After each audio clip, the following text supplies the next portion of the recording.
echo to something, Rob? Welcome to the campus of Gardiner Area High School, John A. Bergoli Memorial Gymnasium. We're here on Munzing Media Sports, bringing you the Erskine Eagle JV, Gardiner JV game here. A prelim to the 6:30 game of the two varsity teams, and they're just kicking off here. We're working on our scoreboard.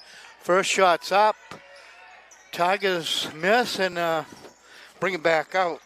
That's Abby Bailey to Lydia Drew. Layup miss, and the Eagles are going to tussle with the ball. That's number 10 for the Tigers. Up and misses, and a little bit of and the Eagles start off. That's Christina Hart, a sophomore forward. Abby Bailey bringing the ball up, top of the key. She passes to the right to Lydia Drew. Number 10 throws her up. That's Abby Bailey with the first 2 points for the Tigers. Tigers are going to put on full court pressure here. Erskine seems to be able to break it fairly easy. Cassie LaCroix from the corner. She sinks a two-pointer. Inside for the Tigers, that's Taryn Nichols with 2 points. Taryn only a freshman. The Tigers still pressing, but the Eagles have no trouble breaking it the first 2 times up the floor. Eagles trying to set up out there. Layup, that's drive. Christina Hart. She goes back out. Tries to go back into Christina Hart. She goes up, misses the basket. Taryn Nichols brings it down, passes off to Bree Smith. And Erskine recovers and brings it back. Christina Hart nearly loses it. Pass out to Brooke Blaze. That's Christina Hart with a long one and miss. Tigers get the rebound. Head down court. Bree Smith looks over. Long shot by number 24, Addison Cerbero. Swishes the net. So 4-4 right here, the first 3 minutes of this game. We'll be working on the scoreboard here as we go. Meanwhile, I'll keep you informed. We've got a 6:30 game here with the Gardiner varsity girls and the Erskine Eagles. They've both met already this year, with the Tigers coming out a victor in that one. But I'm sure Erskine has improved. Both teams have gone on some pretty good winning streaks here in the last 2 or 3 weeks. So it should be a real good game. People starting to file in here for the JV game. This time Thursday. Give you some quick information here on the upcoming games on Munzing Media. Friday, January 28th, this Friday, the Nokomis boys are in here for a Friday night game, and this place will be packed to see the Flags, Cooper Flag and his brothers play in here. Thursday? Saturday, January 29th, the girls versus Meso, and that will be another good game, but there's a lot of rumor about a storm. So we're back in action here. Lydia Drew passes in. Taryn Nichols loses the ball. Erskine comes down. Cassie LaCroix. Brooke Blaze. Kylie Morin. Passing well. Erskine doing a good job moving the ball around. Tigers more or less setting in a zone, and rebound comes out. Brooks Blaze takes a shot off, gets it back inside to Christina Hart, and she goes up with it. She's a sophomore forward, good size. She's got some good height to her. Good 4 points.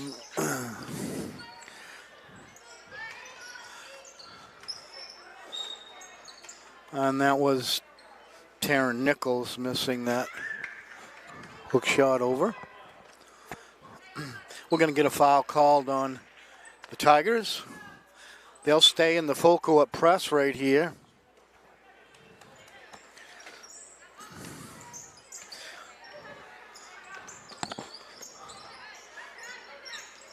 Eagles find them all open. In the opens, number 23, Gabby Sassy. And she misses it. That's still going to be, I believe, Eagle ball. Tigers bring in some subs in here. 33, Alyssa Rope. Emily Brown comes in.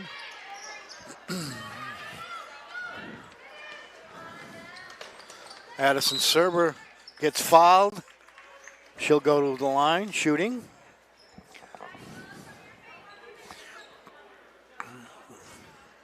Busy schedule coming up here in the next 9 days. Basketball right here at the Gardiner Area High School Gymnasium.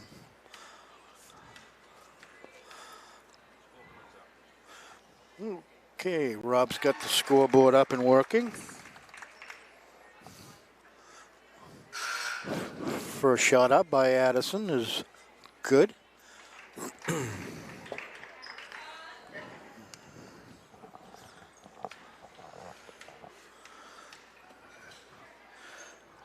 Second shot is good. Swish. Nice soft shot. Tigers keep the press on. Kenzie Toner with the ball. She makes a long pass center court. That's stolen away by Taryn Nichols.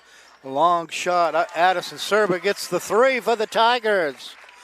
You got 7 points already. Yeah. Addison Serber with 7 points.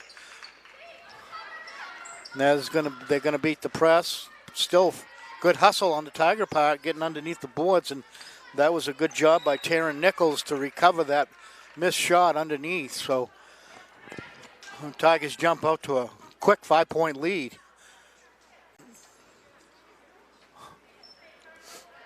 Erskine will take the ball out under their own basket. I'm sorry. It's going to be Tiger ball. Emily Brown brings it up, crosses the center line, passes over to Ada McCormick. Ada McCormick passes into Taryn Nichols, and there's a little bit of confusion on the floor, and Erskine comes up with it. Brooke Blaze.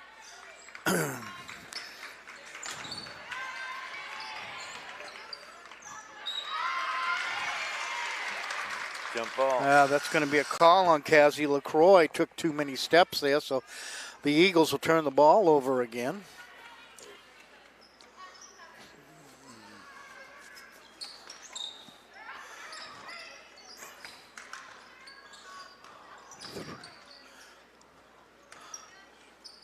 Long three-pointer by Serena Hotham, and it was no good. But the recover on the rebounds. 3-point game now. Alyssa dribbles over right out front. Stolen away by Kaylee Morin. She gets the ball back out to Cassie LaCroix. Cassie swings it back to Kaylee. And they set up again. Try to go inside. They don't. Aiden. Oh, nice fake. That was a nice job by Kenzie Toner. She puts it back up and brings it within one here. Tigers out on the outside. That's a three-point shooter, Emily Brown, but she gets blocked. Erskine brings the ball down the left side of the court. That's Cassie LaCroix passing over to Kenzie Toner. Takes a long one, no good. They're moving the Ada ball. McCormick with the ball. Back up the floor for the Tigers. Emily Brown goes into the corner to Lily Staples. Back out. Ada's got the ball. Tigers trying to spread the floor and look to get something open. Beautiful shot by Ada McCormick, and that was a three. So the Tigers right now are winning with threes here so far. And that's going to be out of bounds, and that will be Erskine Academy basketball. Alyssa Roque goes out, take a breather. Erskine.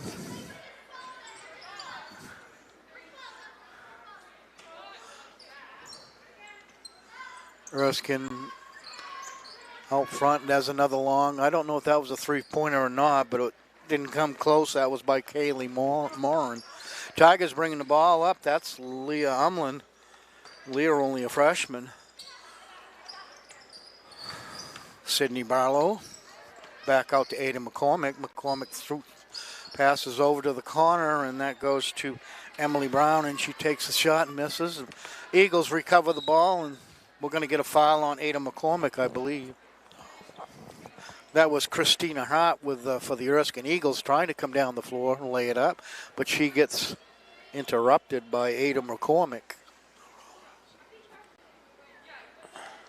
She'll get two shots, Christina Hart. First one's up off the back of the rim and no good.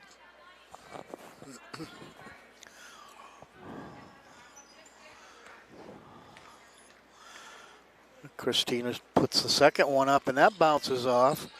And they battled for it, and it looks like it's going to go to the Tigers, and that was Lily Staples picking it up.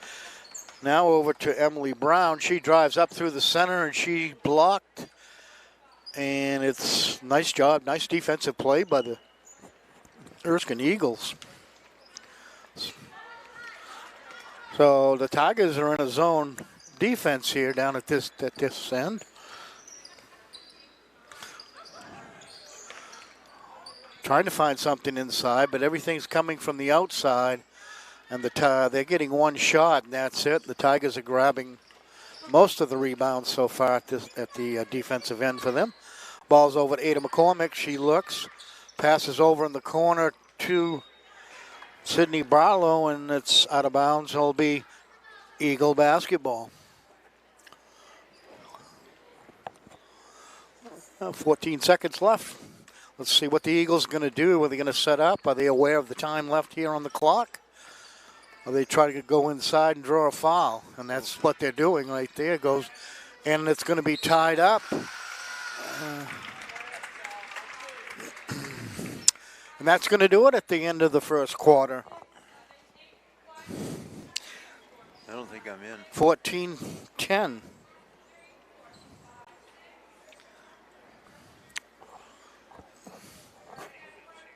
At a family's time of loss, making arrangements with those you know and trust can lessen the burden, so you may better focus on preparations and services. Family First Funeral Homes and Cremation Care's network of long-established, family-managed firms is here for families like yours, providing experienced and compassionate service throughout Central Maine. They are Lowry Brothers and Wheeler Funeral Homes in Fairfield and Oakland, Knowlton and Hewins and Roberts Funeral Homes, serving Augusta and Winthrop, and Staples Funeral Home for families in Gardiner, Maine. Each staff is experienced at accommodating the unique needs of the families we serve, as well as pre-arranging services for individuals. All of the Family First locations stay true to our traditions and commitment to the communities we've served for decades. Together, we join with you to celebrate lives well lived. Family First Funeral Homes and Cremation Care, where your family is our family.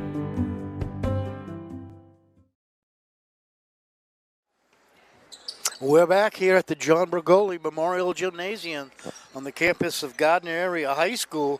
And we've got a match here between the Gardiner JVs and the Erskine Academy JVs. They've stayed right together here for the first quarter. Tigers using some outside shooting, getting their points out. Erskine underneath, and that's going to be 2 points for Lydia Giroux. Erskine brings the ball down. That's Cassie LaCroix driving to the center line again, and she gets a bucket. Coming right back for the Eagles.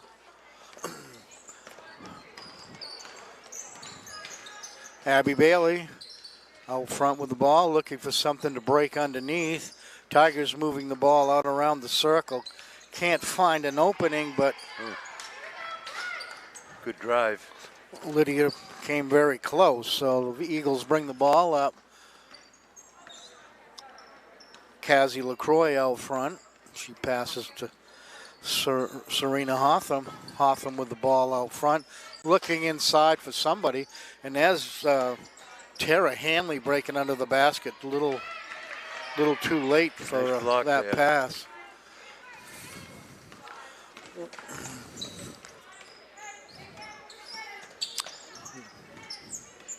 Abby Bailey dribbles right. She gets into a little crash with number 2, Brooke Blaze. It was a good job by Gabby Sassy under the board to put it back up for the Erskine Eagles, and they're only down by 2. So Tigers are looking to get back on their shooting path.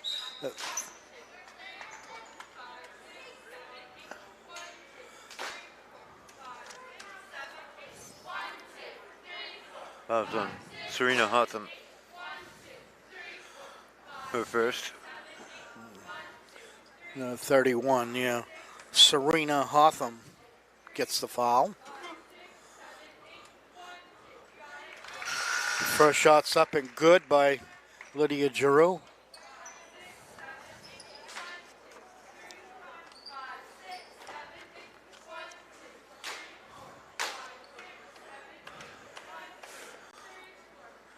Lydia's second shot up and bounces off, and the Eagles grab the ball. That's Gabby Sassy with the ball.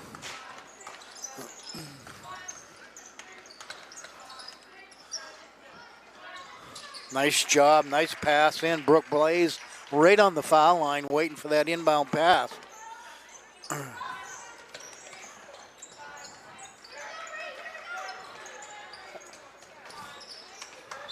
That's stolen away by Lydia Giroux and knocked out of bounds by the Erskine Academy player. She'll put the ball back in play. Fakes over underneath, and that's going to be a foul on Gabby Sassy. And Taryn Nichols will go to the foul line. She'll have 2 shots.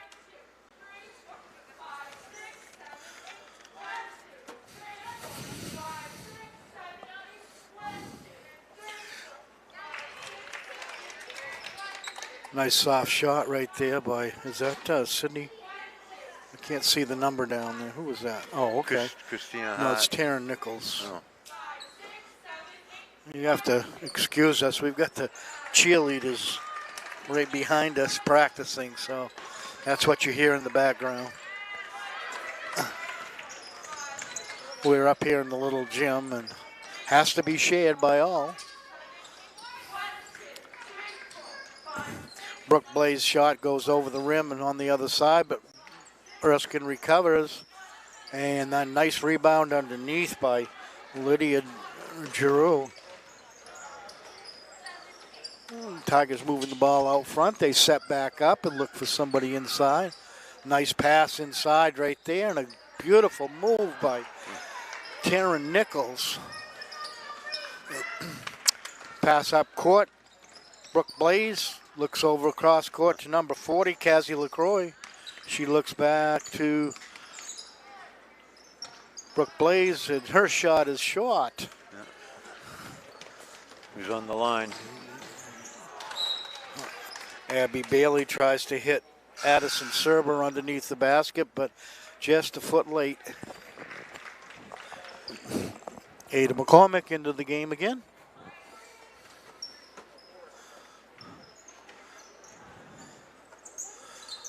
Ada takes a long shot out, hits the back of the rim, and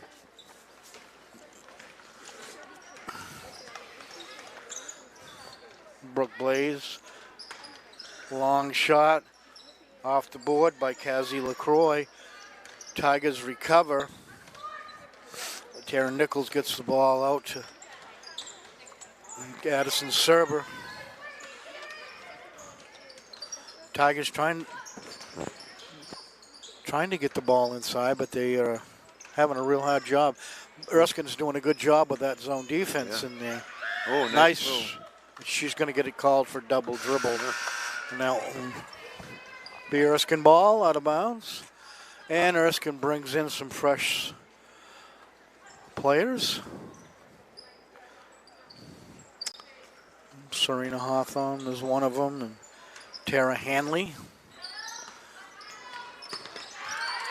Nice Addison Serber with a Nice pass. steal. Nice job by the Tiger. Emily Brown with the basket for the Tigers.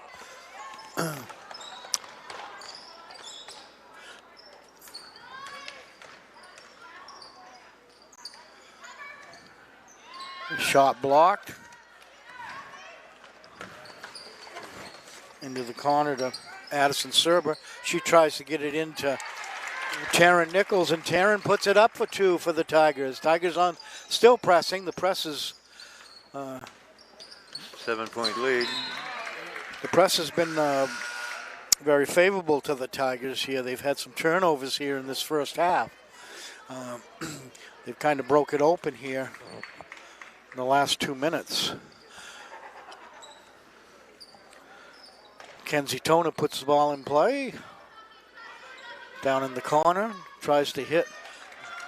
Ada McCormick steals the ball, passes up court, and a little too much strength there for Addie Serber.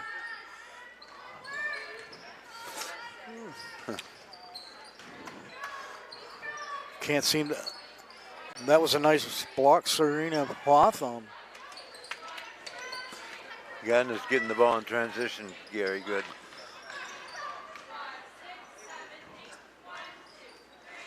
Pretty three right there by number 44, Kenzie Toner of the Eagles.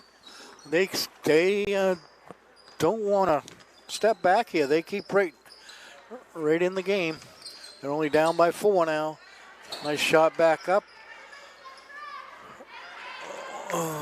She didn't see it coming. She didn't see it coming. Kenzie Toner passed up.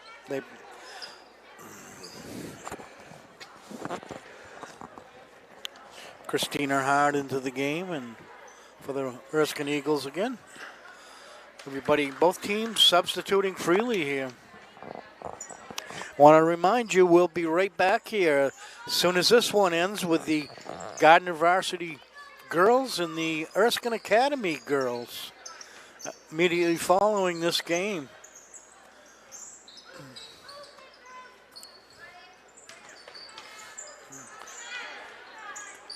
Ada McCormick bangs one off the backboard, just misses.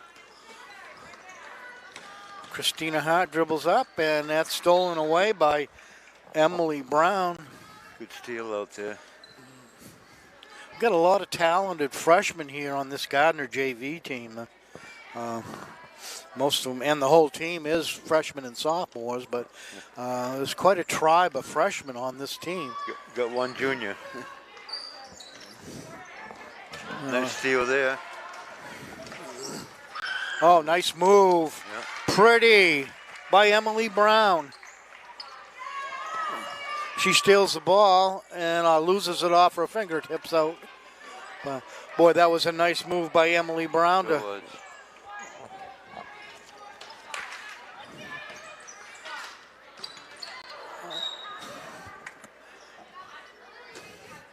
Lily Staples just missing the interception for the Tigers.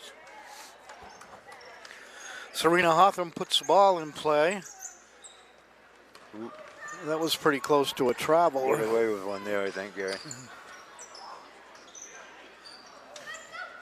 Christina Hart drives, hits the back of the rim and bounces off, goes to the Tigers, and they bring the ball up over to Alyssa Roque. She takes a long shot off the rim. No good. Bounces to the Tigers. They get the rebound, trying to set up again.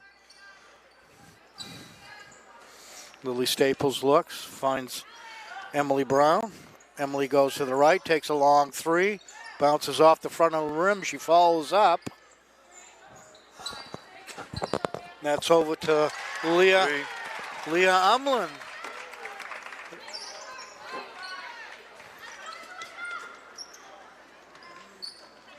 Eagles get the ball up quick. Long shot from the outside by Serena Hawthorne. Leah Umlin with the ball out front. Over to Ada McCormick. Nice spin moving up by Lily Staples. No good. And it'll go off the Tigers.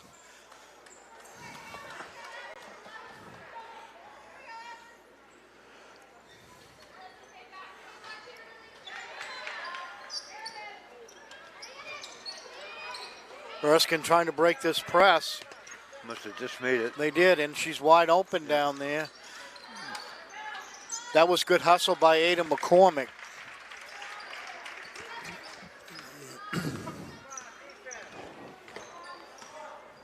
Long shot by Emily Brown is no good, and that's going to end the first quarter.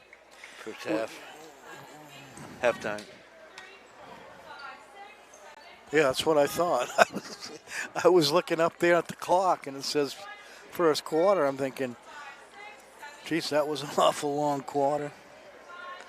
Okay, so at halftime, it's 28-21. Gardiner JV Tigers in the lead. Remind you, we'll be back here at 6:30, roughly, for the next game, which is the varsity game. And right now, we'll hear a few words from our sponsors. At Gardiner Apothecary, we offer all the medications and services of a modern pharmacy, but with the friendly, personalized service of an independent business. We are your source for all your pharmaceutical needs, offering conventional prescription filling, over-the-counter medications, vitamins, and more. We call our customers by name. We care about you, your health, and meeting all your pharmaceutical and medical supply needs at our locally owned pharmacy. We live here, and we are committed to providing the very best care and customer service to our neighbors. Gardiner Apothecary, the way pharmacy should be. Gardiner Apothecary! Yay! Got it! Got it! Why waste valuable time and gasoline traveling around when you can enjoy one-stop shopping at Goggins IGA in Randolph? Goggins is locally owned by people you know and trust at the heart of our community. Goggins offers the convenience of one-stop shopping, in-store banking, a large selection of liquors and wines, and a full-service pharmacy. At Goggins IGA, you're in, you're out, you're home.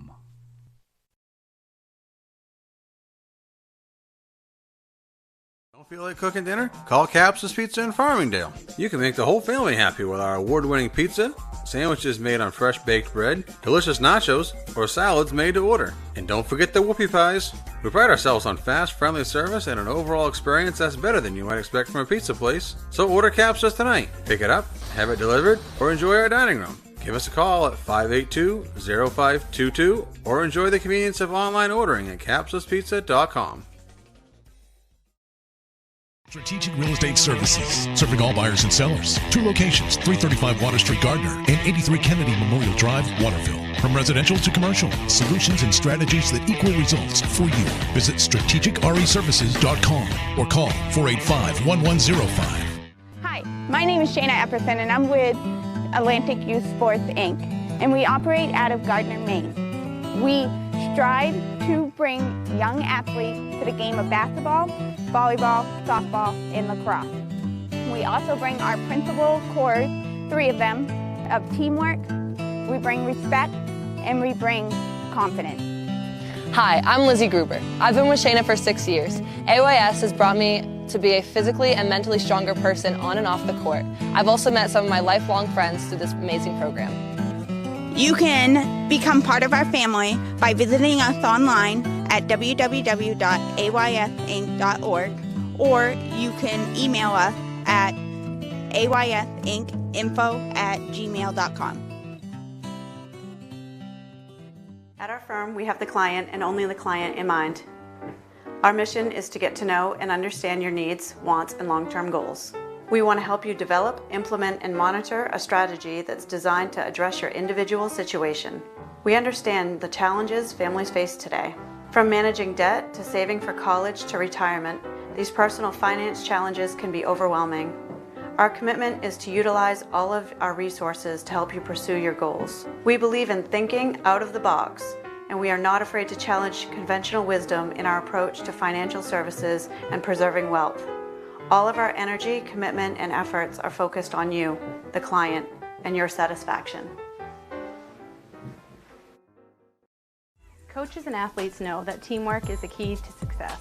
At the Gosline Insurance Group, our team is comprised of knowledgeable, enthusiastic, and dedicated agency personnel who are committed to keeping our clients informed and protected.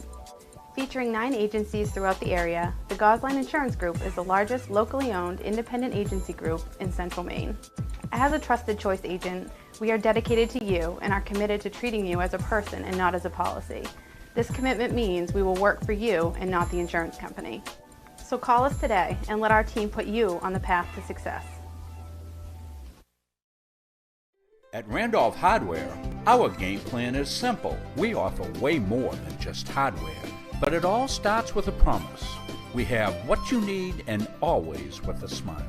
We have a huge selection of paint, plumbing, electrical, and gardening supplies to help you complete simple projects to major home renovations.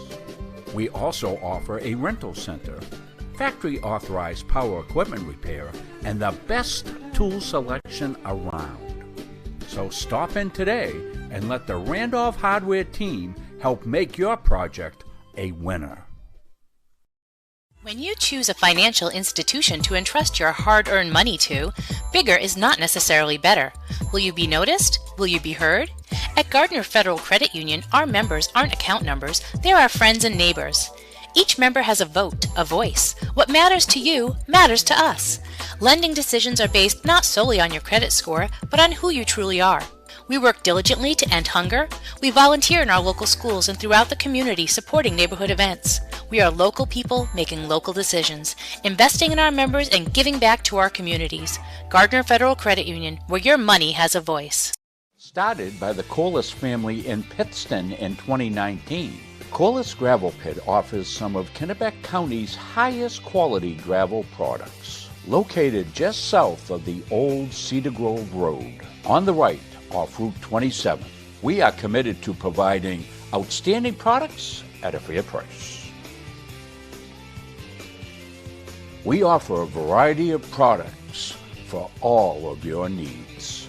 At Corliss Gravel Pit, our loader is always ready and on site. Local deliveries on larger quantities are always available. And we offer discounts on large quantities as needed.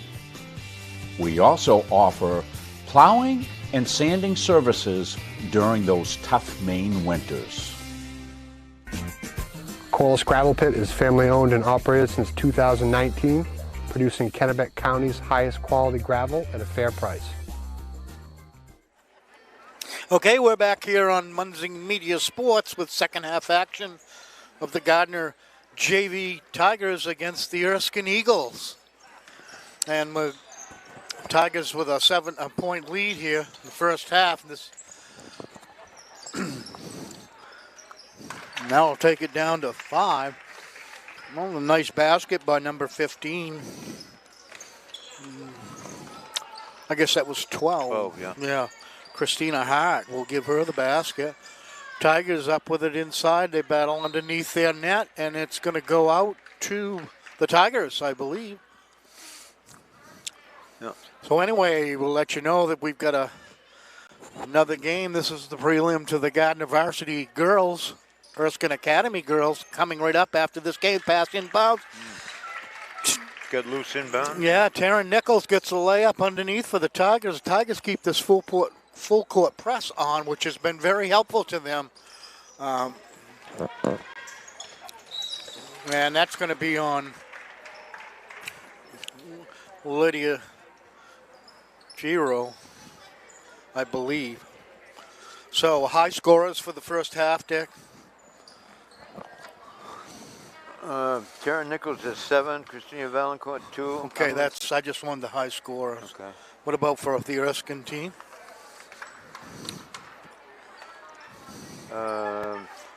Cassidy LaCroix with 4, Gabby Sassy with 2. So they've pretty well They've balanced spread it scoring. out. And Tara Hanley that's has 2 4. shots missed right there by Christina Hart. She's got 6 points. So she's a high scorer from Erskine? Yeah.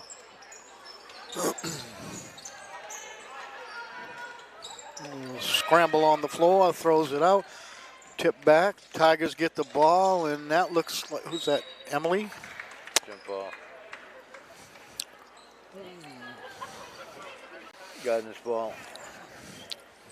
That was Addison Serber there. Tigers take the ball out. Try to get it inbounds to Taryn Nichols, but And Steele out there. Eagles steal. Nice pass inside. Blocked by Good movement. Lydia Giroux. Nice movement down there for the girls. Erskine girls.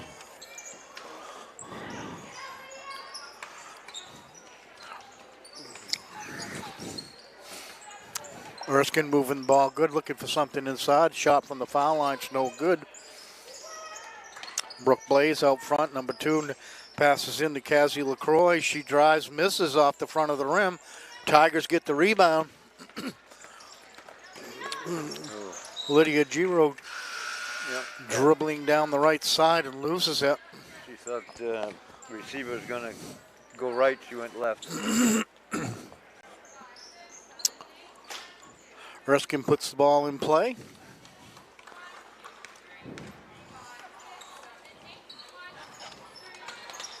Serena Hotham back over to Kelly Moore and inside the 44, Kenzie Toner.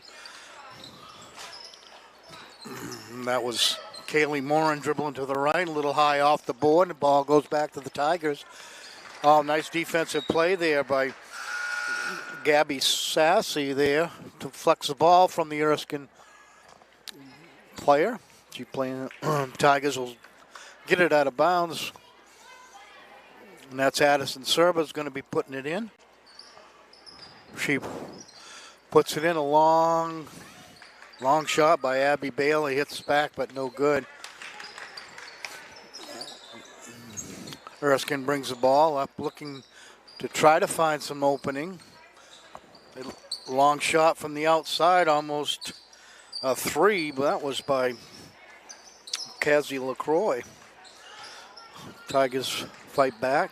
Ball goes to Addison Serba. She drives and a little too far underneath, and she's going to get fouled, though. Addison a little too deep on the basket, so and that may be because of the defensive play that fouled her. So she'll go to the foul line anyway and try to regain the 2 points that she just missed. And that's a swish. That'll give her 8. That was nice soft shot, nice arc on the ball. She takes her time. I like the way she dips. I like the way she throws. You didn't like the way she missed, though, Gary. Well, Cassie LaCroix with the ball, tries to find somebody, but she gets tied up by the Tigers. That's 2 Erskine Eagles there. Pass over to, we're going to get a foul, and Tigers were lucky that wasn't a 3-point play. Yeah. Gabby Sassy trying to score underneath. Gabby will go to the foul line, and she will get 2.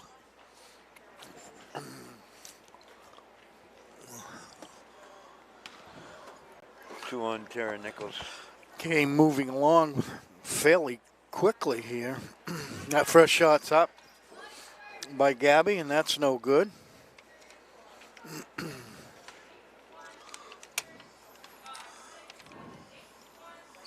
Second shot's up, good, by Gabby Sassy.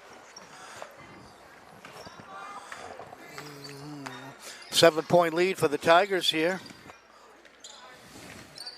Addison Serba bringing the ball up, passes over to Bree Smith. Bree Smith takes a shot and misses.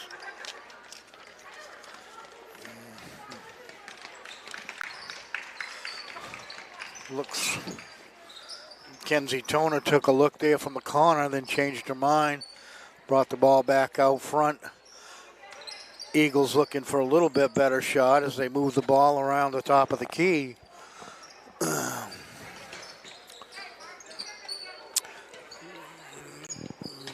Good. I like the way Erskine, they're very patient, but they, until they get a good shot, and that's going to be a turnover by the Tigers. I'm not sure if that last time down that Erskine might have overdid it. I mean, they had a couple shots wide open there. Especially out on 3-pointer, right out here. So they'll try again. They'll bring the ball back over the midcourt.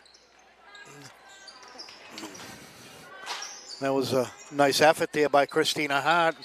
Here comes Ada McCormick. She comes in from the right side, lays it up and in. Yeah. 2 points for Ada. She's a little hustler. That was a good steal. Coast to coast.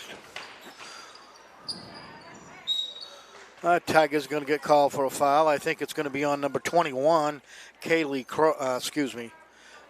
Staples. And 24. 24, okay. Server. The Eagles will take the ball out of underneath their own basket. And that's going to be Tiger basketball. You could probably got a pretty good view of that right down underneath us here. Okay, the Tigers bring the ball up. Goes inside. What a nice move right there by Lily Staples. Pretty move. So the Tigers stretching it out here a little more by 11. Kinsey Toner tried to sink two from the foul line. That's Serena Hotham with 2 for the Eagles. So they're staying right in this game. They've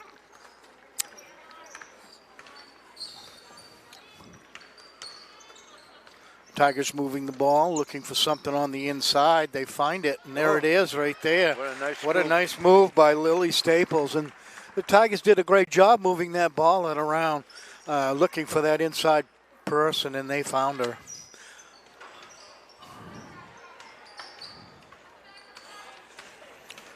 Emily Brown brings the ball up for the Tigers. She looks inside again. There's a long shot from the corner, and that's going to be a 3 for Addison Serber. That was all net. Cassie LaCroix takes a long one, and she puts a basket in for the Erskine Eagles to keep them within 12. Tigers bring the ball down court. Emily Brown looks, tries to find somebody. Deflected out of bounds, and it's going to go to Erskine. So turnover for the Tigers. Some upcoming games here on Munzing Media Sports. Friday night will be a biggie with the Comus boys coming in here, and this gym should be packed. Everybody here to see the player that everybody's been talking about, Cooper Flagg. So. And the Nokomis Warriors. And that's going to be Friday night, and we'll be here on Munzing Media with that game. The next game after that is going to be Saturday against the Messalonski Eagles, and that's going to be a girls' game, but there's a lot of talk of a snowstorm coming, so we'll have to wait and see on that, and that'll be up to Nate Stubbard on that one. A lot of basketball in the next 10 days here on Munzing Media Sports. Thank all of our sponsors that have been really faithful here. I don't know, I've been with Rob for I don't know how long, but some of them have been with us since day one, and we thank you all for allowing us to bring you these games here. And I'm sure the community enjoys it, and the grandparents down in Florida and all over the world. Okay, we're going to take a timeout. Boy, that quarter went really fast, too. It's been a fast game.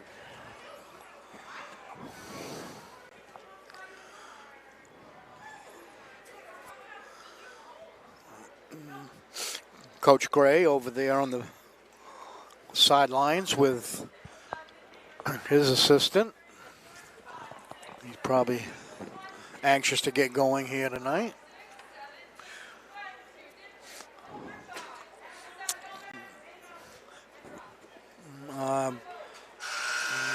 This has been a well-played game, Dick. Both teams have done a good job. They both moved the ball pretty well. They set up their defense and looked well out there. Not too many turnovers. No, there's not been too many. For a JV game, it's been a well-played game. We've had some great JV games here from both the Gardiner girls and the Gardiner boys. You know, yeah, it's been a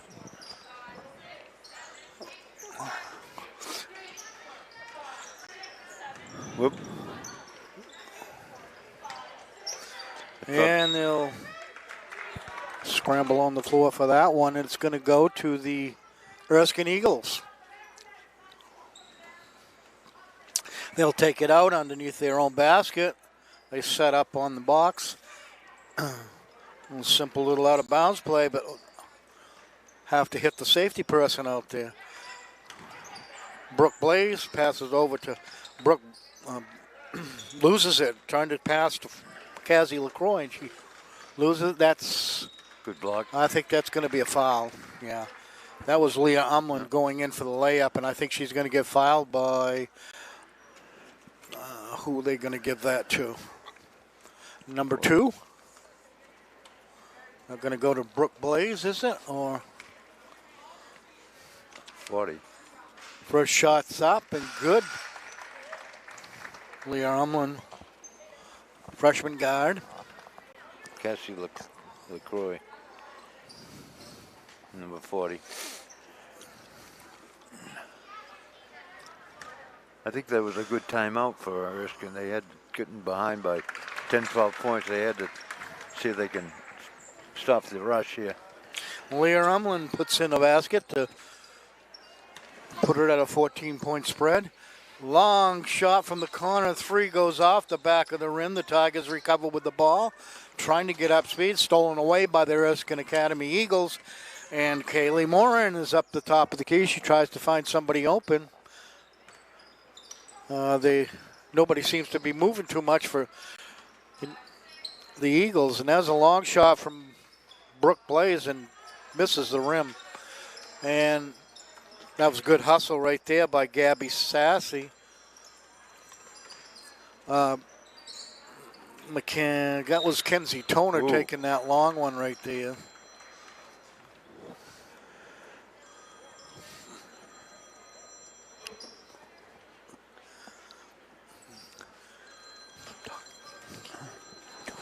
What?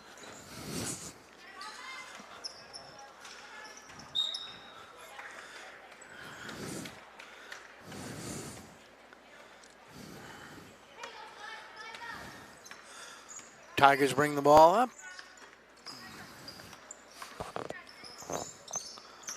Emily Brown comes back out front. Christina Valancourt's now in the game for the Tigers. She's a junior. You're the only junior on the team.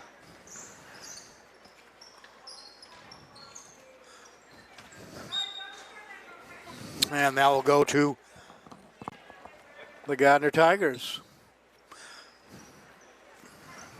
Ada McCormick puts the ball in play.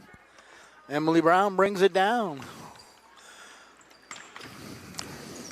Sydney Barlow goes to the top of the key and tries passing off to Ada. Now Sydney comes back, gets the ball.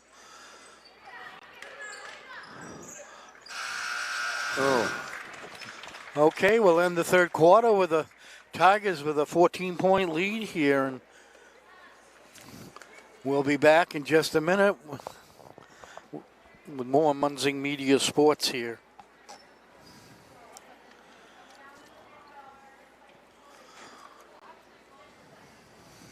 Bulldog Strong Basketball presents the Central Maine All-Star Showcase on Sunday, March 6th at the Augusta Civic Center. This event is open to the public and admission will be charged. Individual selections with personal invitations are coming soon. More information on our Facebook page. This year is going to be bigger and better than ever. Bring your friends, bring your family, bring your classmates, and let's see how loud we can get.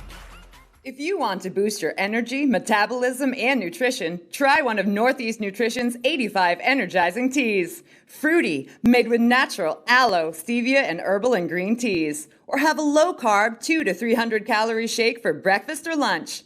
Choose from over 50 flavors like Fluffernutter or Pumpkin Turtle Cheesecake. Northeast Nutrition also has customized protein iced coffees, caffeine-free options for the kiddos, and specialty drinks for athletes. Northeast Nutrition, 599 Main Avenue, Farmingdale. Follow on Facebook at Northeast Nutrition and Energy. We're back here at Gardiner Area High School with the fourth quarter here of the Gardiner JV Erskine Academy game here with the Tigers with a 14-point lead. It's been a good one. Both teams very equal in ability here. Good trap. Got out of it. Erskine bringing the ball up now. In the blue. Move the ball very well on that. Oh, in and out. Tough. Gardiner with a We're going to get a jump ball.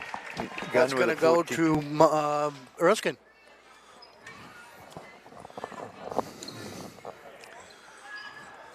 Very few fouls called in this game. It's been well played for a JV contest. Serena Hotham with the shot. I think that's what they got to do, Gary, because they're down 14 in the fourth quarter. They got to start, keep shooting. Tigers with the rebound. Nice move. Oh, what beautiful move by Lydia Giro. Wow. She moves the Tigers up by 2 more. And the Eagles bring the ball up. That's Brooke Blaze with the ball. She goes right on the right side. Now it's back over to Brianna Barrett. Yeah. Christina Hart goes underneath, and the Tigers intercept the ball. Yeah, too much passing out there, Gary. They got to start making some shots. And it's intercepted right there by Christina Hart.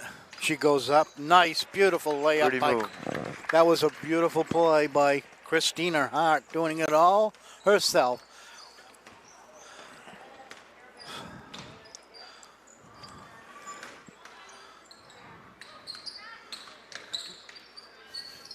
Tigers moving the ball, eating a little time up on the clock. They're in no hurry. Yeah, going to a little weave, I think, outside. A little early for that right now, but 6 minutes. Move the ball. What you got to do is keep running, move the ball, come to the pass. And that's going to go to the Tigers.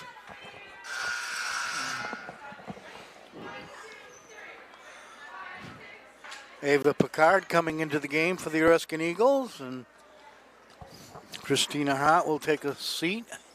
Tigers put the ball in underneath their own basket. Pass in, right directly underneath, and Taryn Nichols misses that 2-pointer.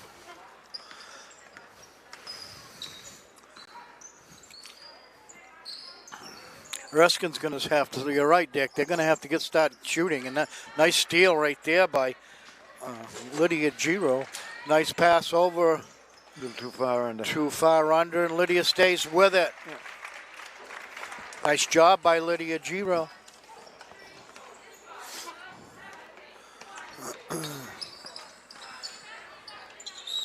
Ooh. That's Abby Bailey's going to get called for that one.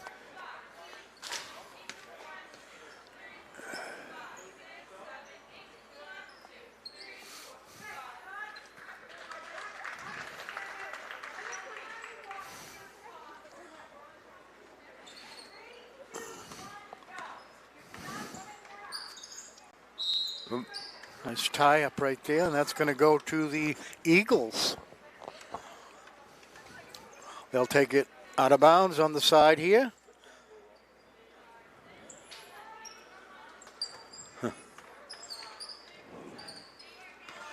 Kicks it back out.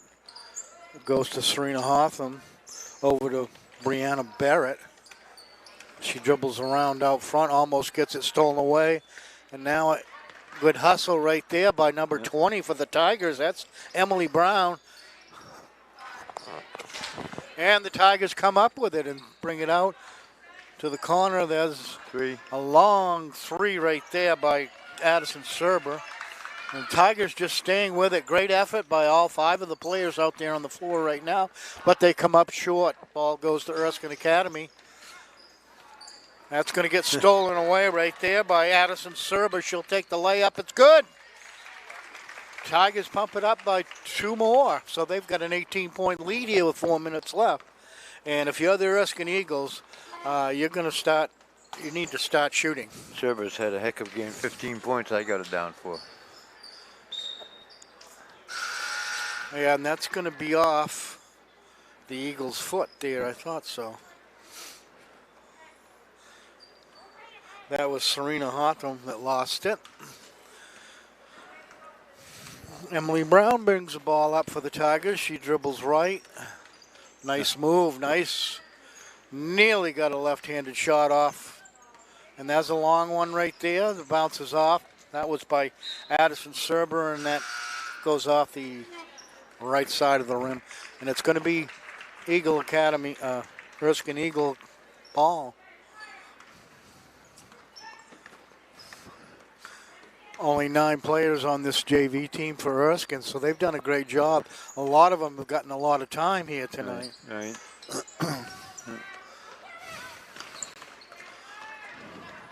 They're going to be a tie up on the floor, and that's going to go to the Tigers. Wow, we're way ahead of schedule here.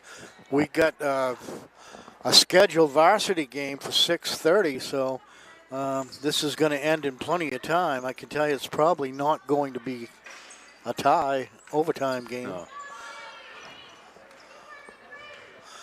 Erskine comes up with the ball.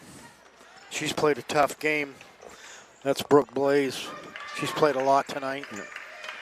Loses the ball to the Tigers. Nice Addison Serber passes over. A beautiful pass to Emily Brown, and they get the 2 points. These girls work very well together. They've played together quite a bit, right up through junior high.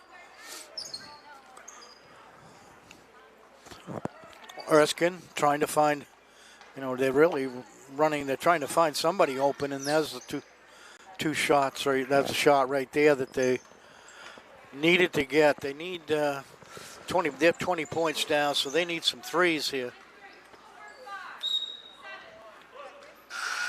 Yeah, the ball hit the line. Leah Omlin comes into the game. Ada McCormick.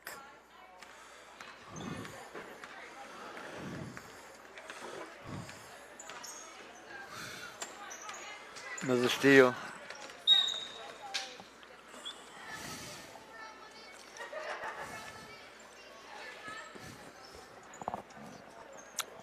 Leah puts the ball in, passes to Ada.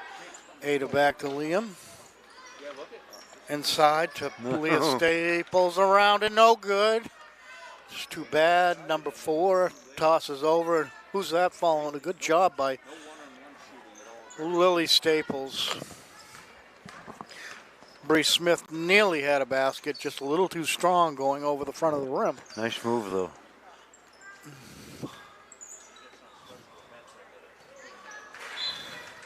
He'll stay here. Erskine ball. 20-point lead now.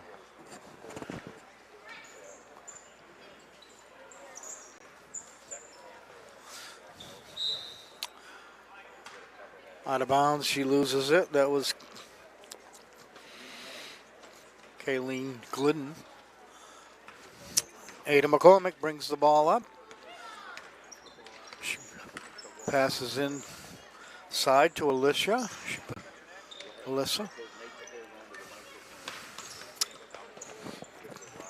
Tigers come back. They've got the ball.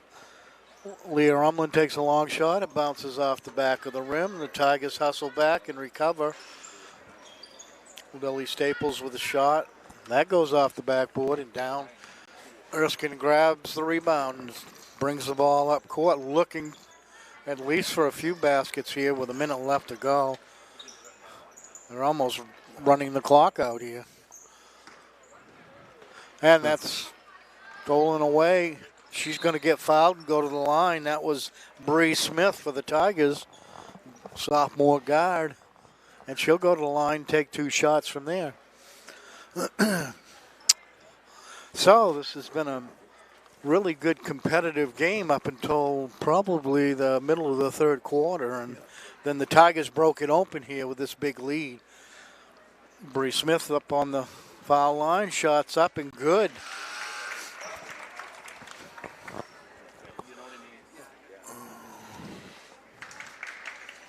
Yeah, Gary's about Brianna Barrett comes into the game for Brooke Blaze. And second shot is good for Bree Smith.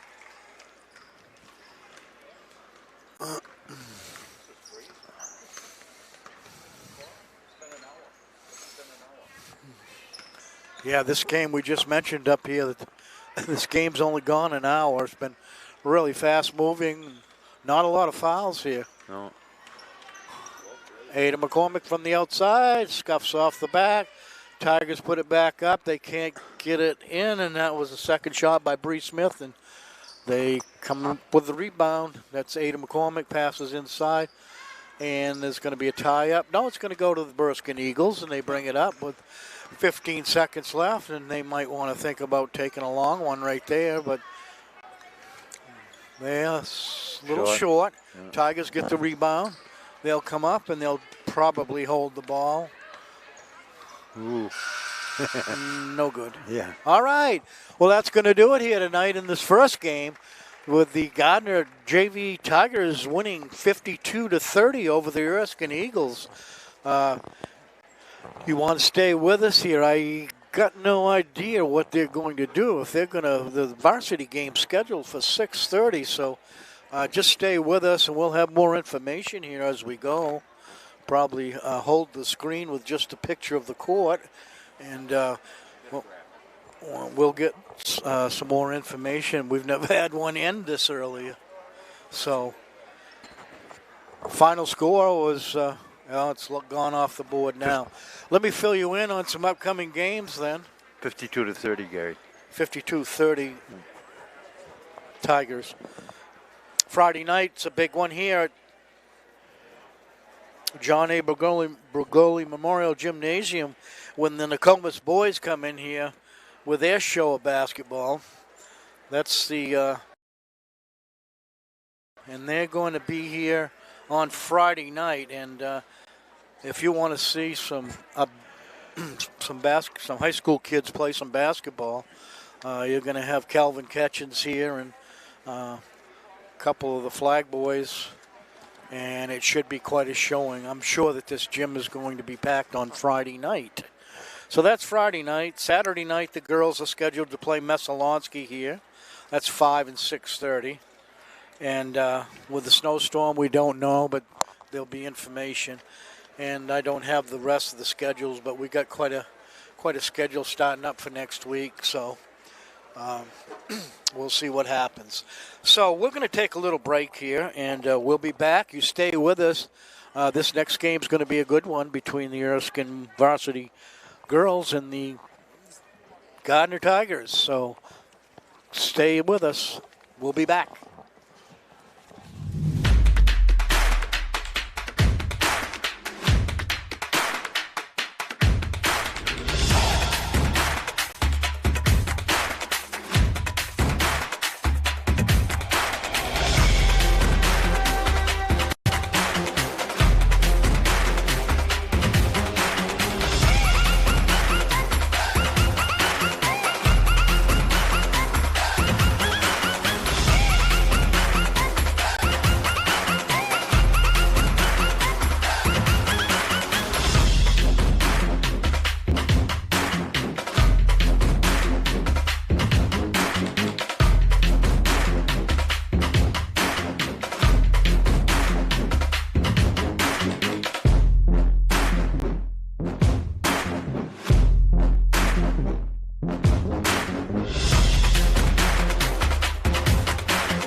We welcome you to the John A. Bergoli Memorial Gymnasium on the campus of Gardiner Area High School. This Munson Media Sports brings you high school basketball. Girls action tonight.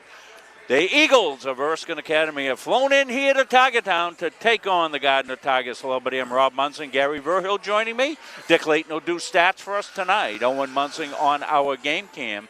And Chris Wheeler is sending this to all the ships at sea as we bring you KVAC girls basketball. Gary, these teams have met already this season. A little bit of history between the two, and Tigers came out on top. Yeah, they met last month, just a couple of weeks ago, and Gardiner coming out with a 38-24 victory out at Erskine Academy. And since then, Gardiner has won their last 7 games. They've got a good streak going here. They're 8-1 coming in here. Excuse me. Number 2 in the North Class A girls division. And as the Erskine Eagle comes in, sitting number 6. So we're going to go downstairs to Nate Stubbett, the athletic director here at Gardiner Area High School, for more pregame activities.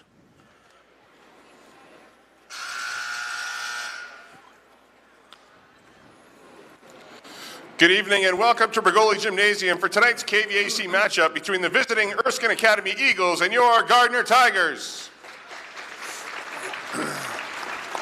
I ask that everyone please abide by the guidelines of MSAD 11 while attending tonight's game. All spectators, athletes, and officials must be masked at all times, and there is no eating or drinking while in the gymnasium. In addition, please display good sportsmanship while in attendance tonight.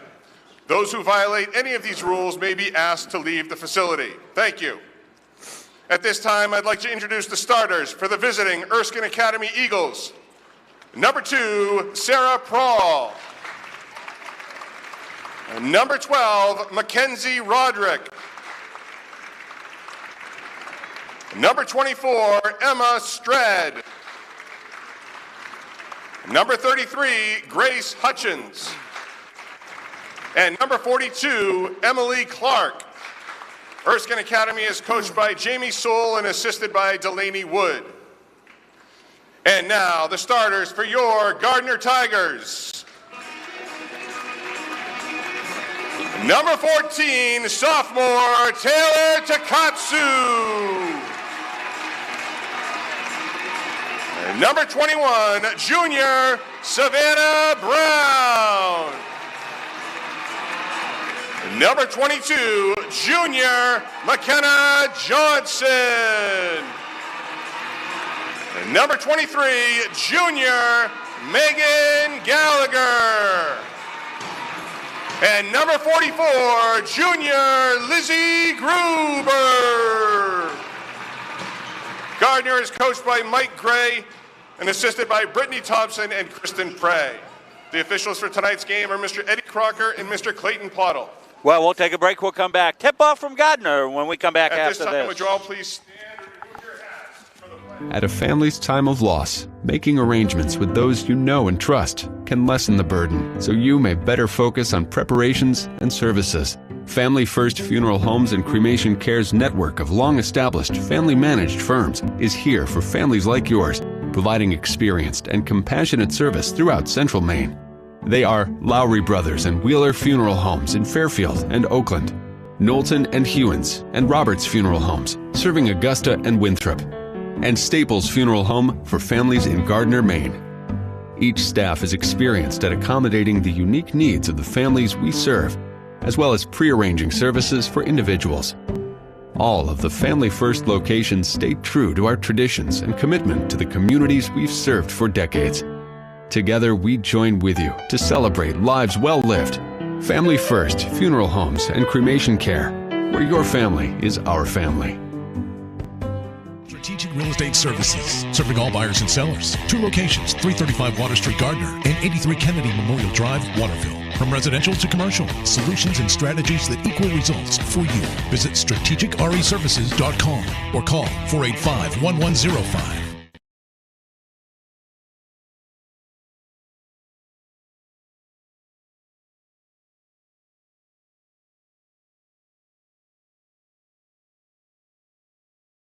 with the sharpshooters outside for the Tigers, as well as the inside game with Takatsu and Gruber.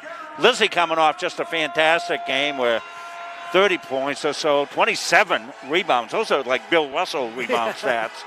And so they got to contend with that. They are well aware of that. They're not blessed with a lot of height on the Erskine Academy Eagles. Emma Stred and Emily Clark, they'll get their share of the boards inside. You wait and see, Rob, and they're the two key people for the Erskine Eagles. They've had a tough schedule. You know, they've played Scout Hegan twice, Lawrence twice. They've played Gardiner. They're on a little bit of a, they've won 5 of the last 7 games, so this should be a pretty good matchup here, I would think. As you look down there on the floor.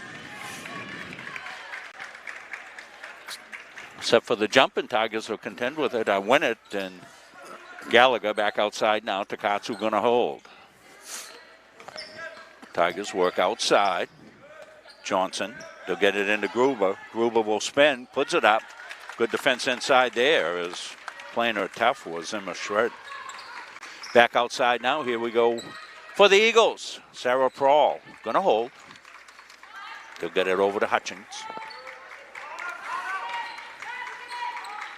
Erskine looking to be deliberate as they match up against the Tigers' man defense. Hutchins comes inside. Prawl, now she wants a pop. Doesn't home. Sarah Prawl hits the 3 ball out of the gate, so that's good patience by the Erskine Academy Eagles, Gary, and knocked down the 3 ball. Yeah, you got to think if they're going to put some points on the board, that's going to have to be the way they're going to do it. Comes over here to Takatsu. Johnson wants to shoot it. Gruber with a nice play back outside now. Brown almost got the shooter's roll, knocked out of bounds by Gallagher. It'll be Erskine ball. Jamie Soule, the head coach for the Eagles. Mike Gray, head coach here for the Gardiner Tigers. Mike's at a milestone, 199 career victories for Coach Gray heading into tonight. Here comes the pressure by the Tigers, Gary. You like when the Tigers step it up. Well, they've got some good people up front and quick people in the back.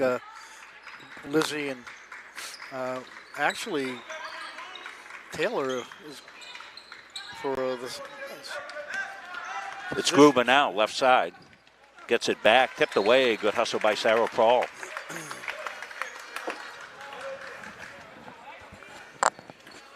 Big thing about the Tigers is when they do press up front, if they get in foul trouble, they got people over there on the bench that can come right in and fill these sneakers of these quick ones that are they're quick guards. Brown over to Gallagher. Gallagher thought about it, making an excellent 3-point shooter. She'll pop back now, square up and take a look. They'll come into Gruber. Kick back outside. Johnson's going to travel. So Tigers look a little out of sync here in their first couple of possessions here. 6:16 left. I didn't start replay during the JV game, Chris, so you might have to. He's on it. Chris Wheeler running our production as he does. Owen Munsing on the camera. Prawl, she hit the outside 3. Dished inside. Yeah. Stred with 2. Good possession that time by the Eagles. They've come out executing well in the half court. Emma Stred, only a junior. Gruber got attacked there. A couple of plays there. I think it's going to be Hutchins. Yeah, it's on Hutchins. We had the fastest JV game in the history of JV basketball tonight. Exactly 1 hour from start to finish on this game. That's why we started this game a little bit early. Kick back outside. Gruber's going to launch a 3. It's going to be short. Rebound was underneath, but it came here to Prawl. And here comes Erskine. They've got Clark ahead. Clark got it back outside. Now pop downtown. No. Rebound comes long to Prawl. Back outside now, Roderick. Right side, Hutchins. Back to Roderick. She holds. Johnson's on her in the matchup. Erskine being delivered here in the half court. Prawl on the motion offense. They'll come inside.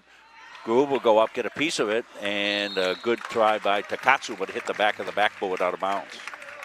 Now, you mentioned their deliberate offense. They're doing a good job on the outside, setting up.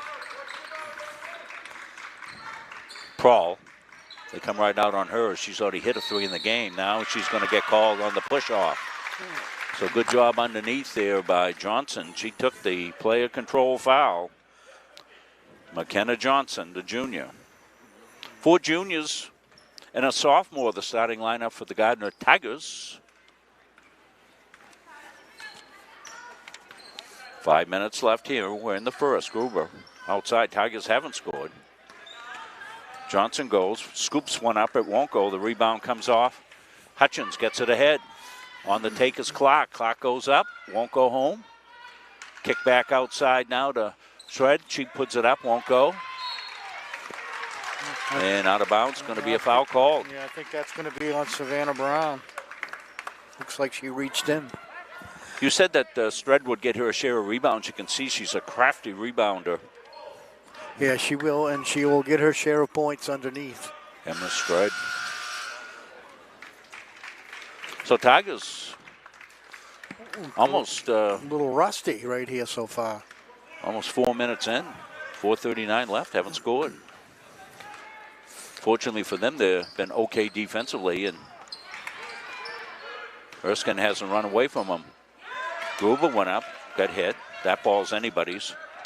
Rolls out, and let's see, it's going to be Erskine ball, so not much right for the Tigers so far in this one. Not much. Got to give Erskine credit. Scrappy came out with a good game plan, executing it well. Roderick, right side now, Prawl. Prawl goes. Plopped outside. Won't go. Gruber kept it alive, and Gallagher gets the loose ball. Comes Megan. Back outside now. Kicked into Gruber.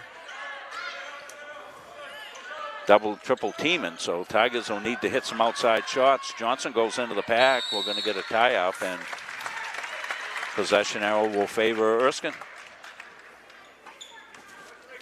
So we saw a couple games the Tigers held opponents scoreless so far. Erskine's holding the Tigers scoreless. Tigers are going to bring in some substitutions here. Kylie Nichols. Yeah, Kylie Nichols came in. Kylie had a great game the other night. She can score some points. She's a shooter. And a great game the other night for Kylie. She's on the defense against Roderick. In the corner. Erskine. Roderick dishes inside. Good step over by Takatsu, the steal. And here come the Tigers. Gallagher. Tigers haven't been able to run. No, they haven't. Done a good job getting back, and it's been a half-court game both ways. They've double, triple-teamed Gruber. Back outside, Nichols. Nichols on the take, steps through it, puts it up, lips it out, won't go. Rebound put up and down by Takatsu on the rebound. So scoring drought broken for the Tigers. Tiger fans go, whoo, now we can clap. Roderick pulls it back outside. Thinks about it at the elbow, but didn't go with it because she saw the defense coming.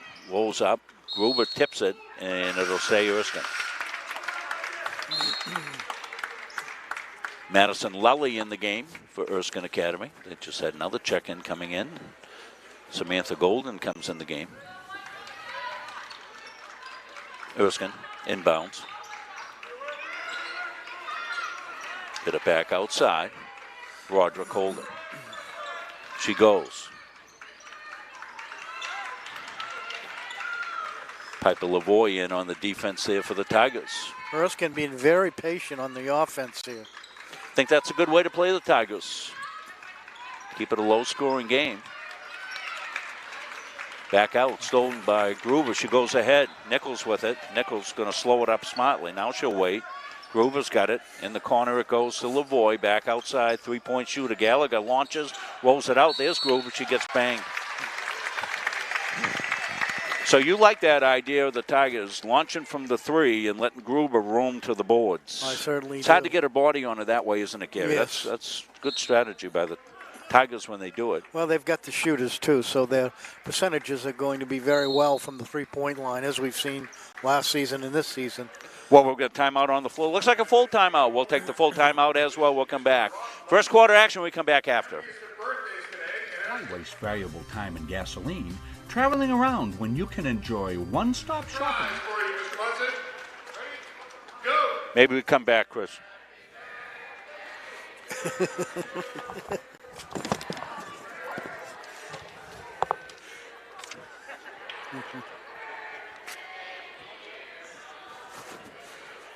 Robbie.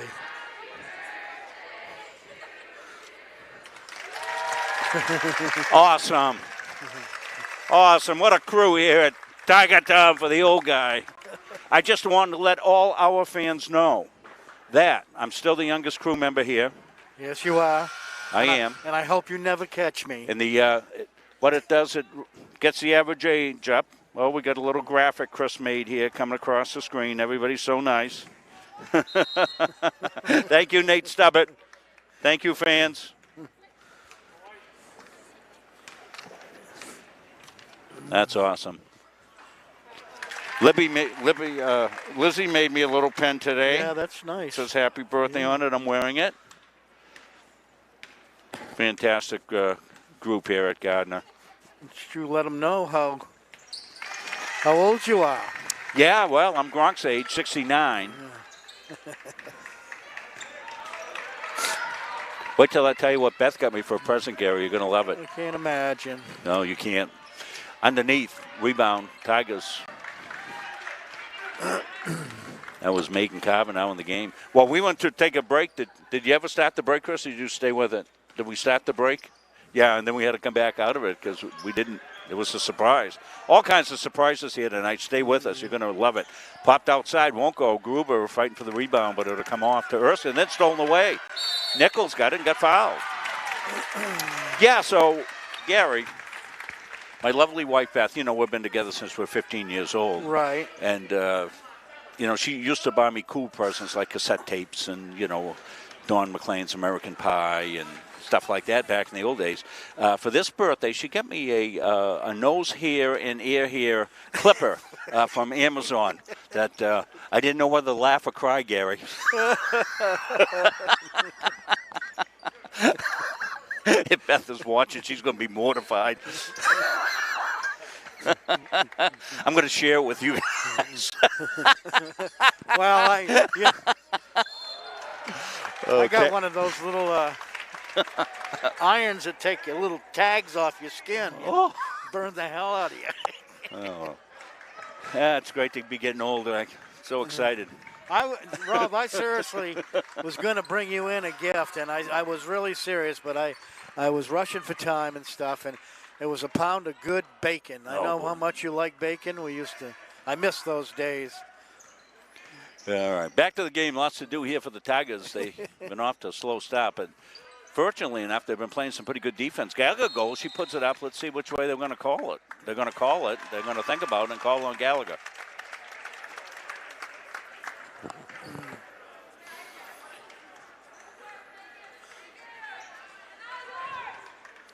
Ojika's birthday hats across the way. They're tremendous, and they've got a poster over there as well. Now, are those that's a student fan section, right? Yeah. You didn't have any of those. You've been out, what, 4 years? Yeah, I haven't had any of these kids. Yeah. Could have been a double dribble getaway with it. Brawl with it now. We'll get back to the game here. We'll save the personal news for halftime.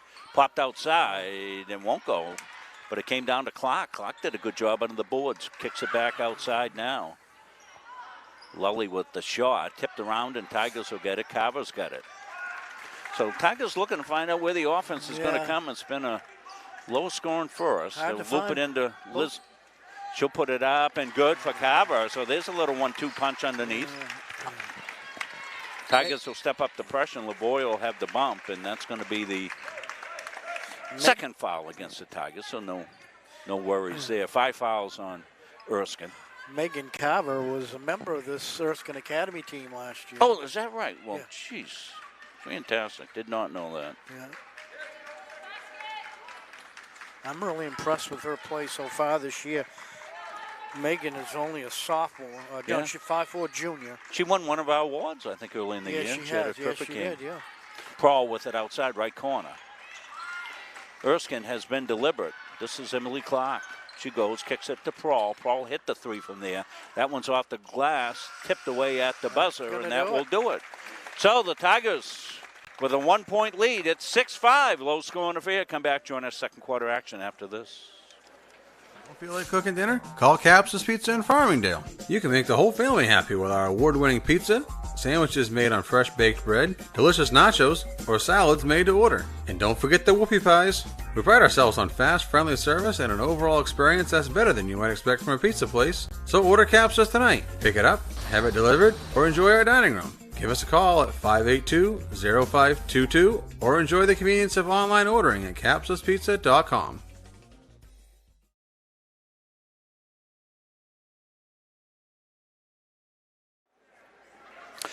Well, I want to thank the student section over there. The rendition of an happy birthday to me, that was really sweet of them to do that. I have no influence on their grades anymore. If I did, I'd go in and give them all 100. Had several of the boys basketball players come up and wish me happy birthday once they find. I don't know how people find this out. I guess it's at Facebook. Everybody's on Facebook, and they, you know, Facebook does that. They get a little thing going on over there. They got the birthday hats on and stuff like that. I hope they'll be sending contributions to the Rob Munzing Birthday Fund, care of Dick Layton. Dick runs these things. I never see any of the money, Gary. I don't know. Dick runs these promotions, and he buys books. He's buying books. In fact, I've got just one question for you tonight, Dick. Jeopardy, Munzing Jeopardy. What is a female eagle called? Outside, won't go. Rebound, Carver, put it up. What? No. Eagle. Mackenzie Roderick, right side. Switch. Up and in. Good crowd from Erskine here tonight. They're cheering their ladies on. 7-6 Erskine. Go back and forth in this one. Tigers are looking to settle down. They've not been able to get the ball into Gruber. And we're waiting to see if other scorers will pick up. Gruber going to get called on the offensive board on the foul. That was Sarah Prawl underneath there. Did you see her blocking Lizzie out there underneath? Yep, good fundamentals. That's only the first on Gruber, third team foul. Sarah Prawl, a senior. We've called her before. Yeah, we've seen her in multiple sports. Yeah. She's a gifted athlete and good competitor. Good ball handle. Back outside. Golden got it in the corner.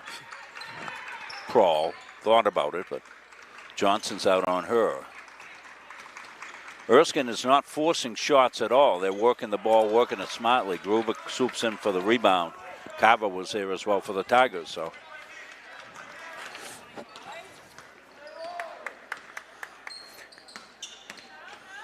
popped outside hard off the glass, won't go. Gruber keeps it alive, and Piper Lavoie with it now. Hands it off outside. Brown with it. Gruber now. In the corner goes to McKenna Johnson to Gruber. Lizzie will bring it in, kick it back out. Tigers being deliberate. Johnson goes inside to Gruber. She makes room there. It goes up and lays it home. Well, a little extra pass a couple of times there. Freed Lizzie up. That was a good pass by McKenna Johnson inside for the Tiger 1-point lead. Back outside, held now. Roderick got it over where it was held by Erskine outside. Now they'll shoot it. And Megan Carver with the rebound. Carver doing a good job since she's come in the game, Gary. She certainly has. I've seen her in a few games here, and I'm really impressed with her. Piper Lavoie kicks it back outside. Brown with the three. Get it! There we go. Inside penetration, dribble drive, kick out. And Savvy knocked one down. Little give and go. Gruber's got it loose. Now the Tigers run. On the downshift and going to be player control. Out of control was Johnson a little bit. We'll see. Maybe get a look at that one. We're going to see the inside move here as it comes. Not sure. We got a little freeze there, but get back to live action. 5:32 left. Tigers up by 4, 11-7. Erskine's got the low-scoring game I think they want, Gary. Yes, it is. Yeah. See if they can continue to execute in the half court. That's a little bit disjointed and out of bounds. It went off Crawl.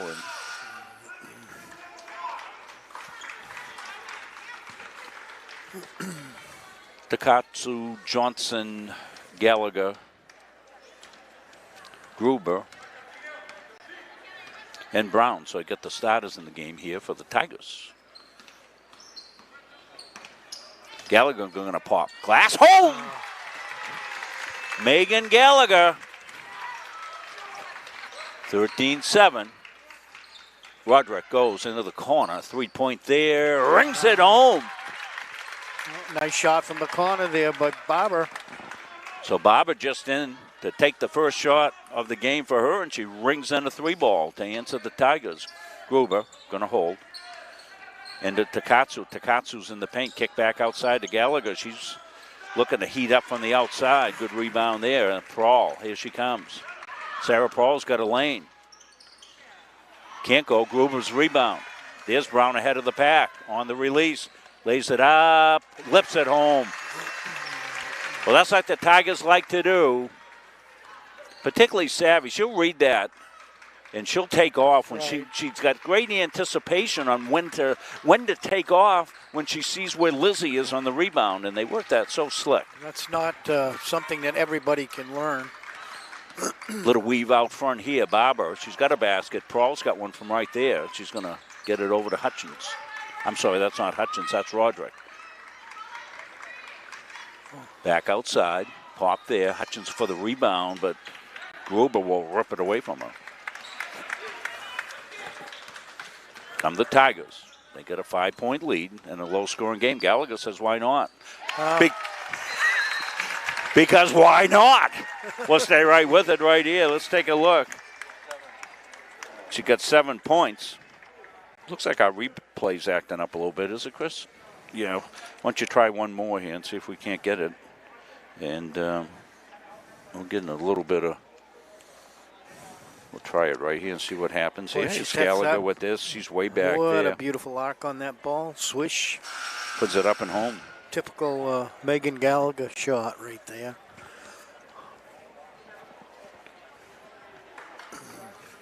Here's some good underneath play here by the Tigers.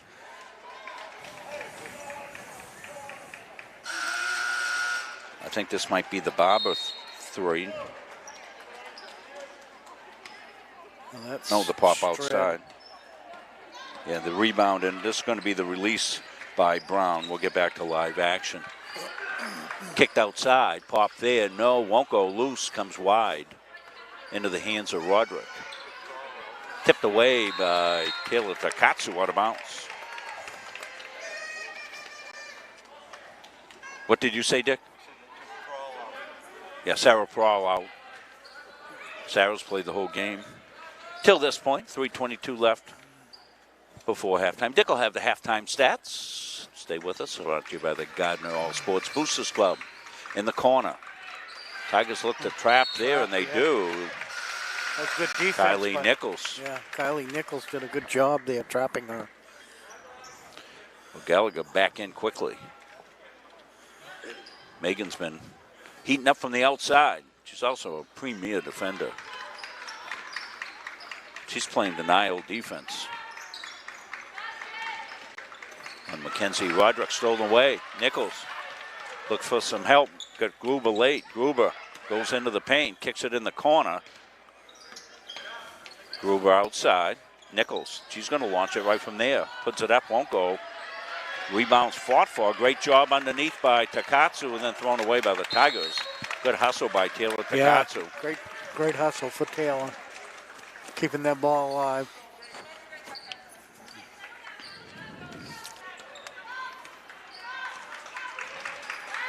Mackenzie Roderick beats Gallagher off the dribble, but help defense beautifully done there by the Tigers. And Emily Grady just in the game did a great job. Inside, outside. Gruber with a quick one. Won't go. Rebounds loose. And they tried to get it ahead, couldn't do it. Gruber's back on the D. Clock pops, no. Gruber rebound. So Tigers are starting to dominate the defensive board. At their end, Erskine's done a good job matching that effort on their defensive end. Gallagher goes, won't go. Gruber goes up hard, won't go. She goes up and over again and home. Off the board. Lizzie does a smart thing, Gary. You've mentioned it many times. She just does not bring that ball down. She won't let the Lilliputans grab it on her. She stays up high with that ball. Almost stolen away by Gallagher. Roderick will pop it there. Nicely done there. That was a pretty shot. Gallagher took the chance on the steal, went by Roderick, and Roderick had an open shot and knocked it down. 20-12, 8-point lead for the Tigers. Tigers working the outside. Gruber back over. Nichols. They'll come out on Nichols. She's a good three-point shooter. Inside it goes to Takatsu. Takatsu went up and knocked away, and they'll say Erskine ball. Erskine continues to be feisty on the defensive end. They've got a good plan. They're sticking to it. Jamie Soul doing a terrific job getting those kids ready to play.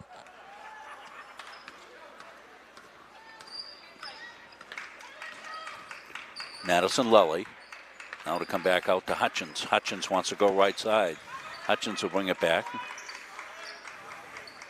Clock with it now to Hutchins. Tigers digging in on the D. Erskine being patient.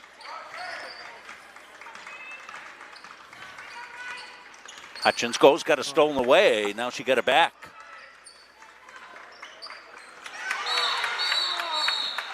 And a quick held ball. Boy, that was quick. Yeah, that was, but... I didn't see it because I blinked. Well, Lizzie kind of put an end to that real quick. Erskine had the possession, so they get the inbound. Comes back outside now, where it's held by Lully. They'll swing it around to the outside. Hoag's got it. Hutchins pulls it back outside. Ball's deflected on the pass. There goes Brown. She's going to pull it out, put it off the glass, goes down. No foul called, and Erskine on the attack. Gruber's back. And so was Brown. Hustle all the way back. Good defensive job right there. But yeah, Savvy came all the way back from the offensive end on the last one in the rotation. Hustled back and made the steal. Outside. Those are the plays that make the difference right there. That one right through the hands of Carver from Johnson.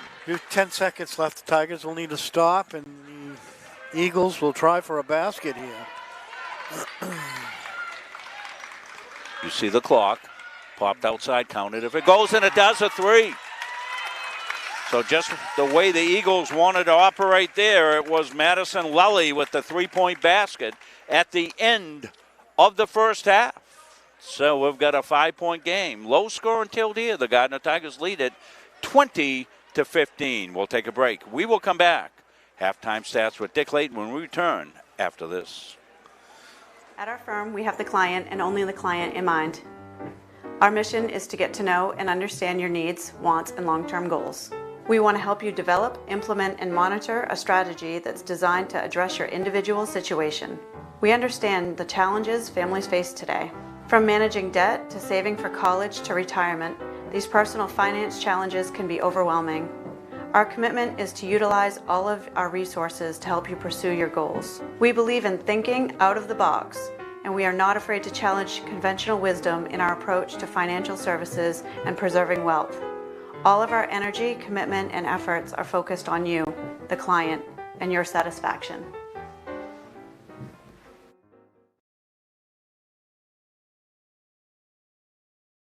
Coaches and athletes know that teamwork is the key to success. At the Gosline Insurance Group, our team is comprised of knowledgeable, enthusiastic, and dedicated agency personnel who are committed to keeping our clients informed and protected. Featuring 9 agencies throughout the area, the Gosline Insurance Group is the largest locally owned independent agency group in Central Maine. As a trusted choice agent, we are dedicated to you and are committed to treating you as a person and not as a policy. This commitment means we will work for you and not the insurance company. So call us today and let our team put you on the path to success.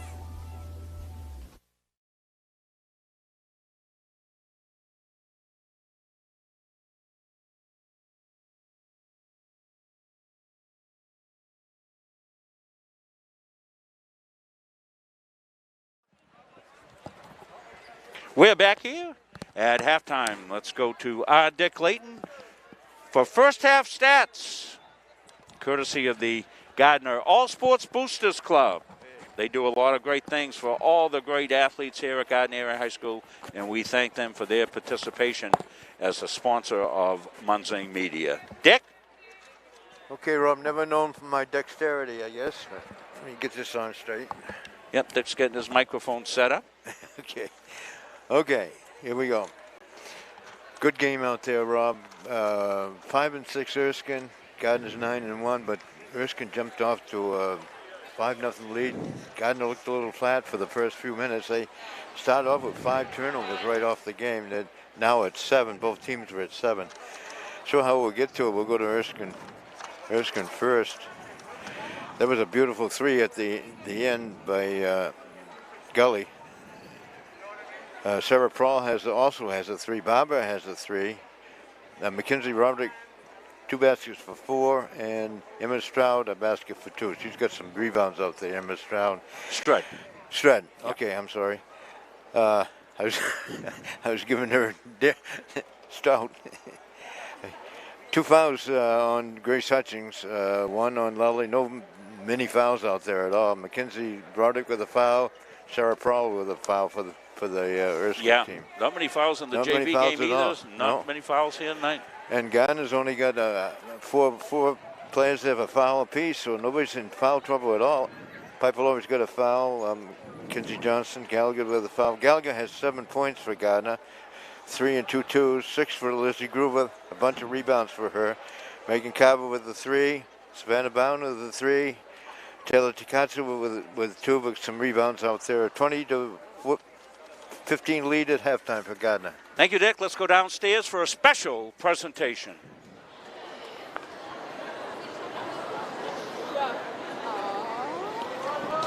Hopefully she says yes. I think you have a high chance. Yeah, you're good.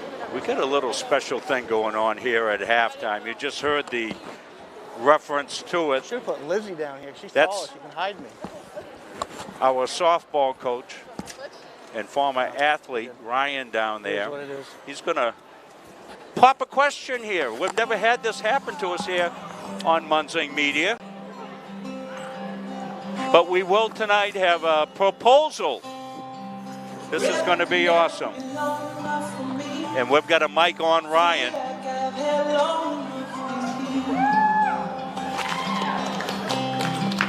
Get the world now, we see.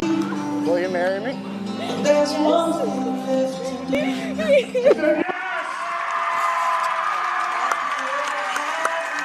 She said yes.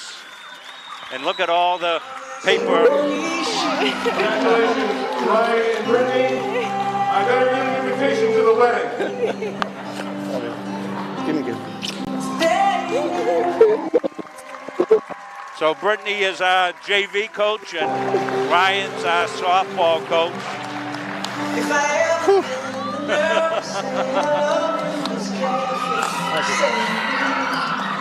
Stay with the team there, Owen. Well, isn't that something special, huh? How many times do you get a wedding proposal at halftime of a basketball game? So, special things happening here in Tiger Town. 2 of the best, two former students of mine. They're both former students.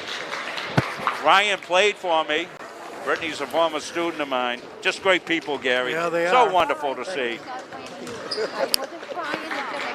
And people coming over to congratulate Ryan. And we'll turn his mic off. Hey, Ryan. You could... Ryan, leave that there. Give that back to Mr. Stubbett. He might need it at the end of the game. Thank you. So why don't we take a break here? We are off our normal routine here because of all the special stuff that's been going on tonight. But we'll take a break. We'll come back. Congratulations to the engaged couple. We're back after this. At Randolph Hardware, our game plan is simple. We offer way more than just hardware, but it all starts with a promise. We have what you need and always with a smile. We have a huge selection of paint, plumbing, electrical, and gardening supplies to help you complete simple projects to major home renovations. We also offer a rental center, factory authorized power equipment repair, and the best tool selection around. So stop in today and let the Randolph Hardware team help make your project a winner. When you choose a financial institution to entrust your hard-earned money to, bigger is not necessarily better. Will you be noticed? Will you be heard? At Gardiner Federal Credit Union, our members aren't account numbers, they're our friends and neighbors. Each member has a vote, a voice. What matters to you matters to us. Lending decisions are based not solely on your credit score, but on who you truly are. We work diligently to end hunger. We volunteer in our local schools and throughout the community supporting neighborhood events. We are local people making local decisions, investing in our members and giving back to our communities. Gardiner Federal Credit Union, where your money has a voice. Started by the Corliss family in Pittston in 2019, the Corliss Gravel Pit offers some of Kennebec County's highest quality gravel products. Located just south of the old Cedar Grove Road, on the right off Route 27, we are committed to providing outstanding products at a fair price. We offer a variety of products for all of your needs. At Corliss Gravel Pit, our loader is always ready and on site. Local deliveries on larger quantities are always available.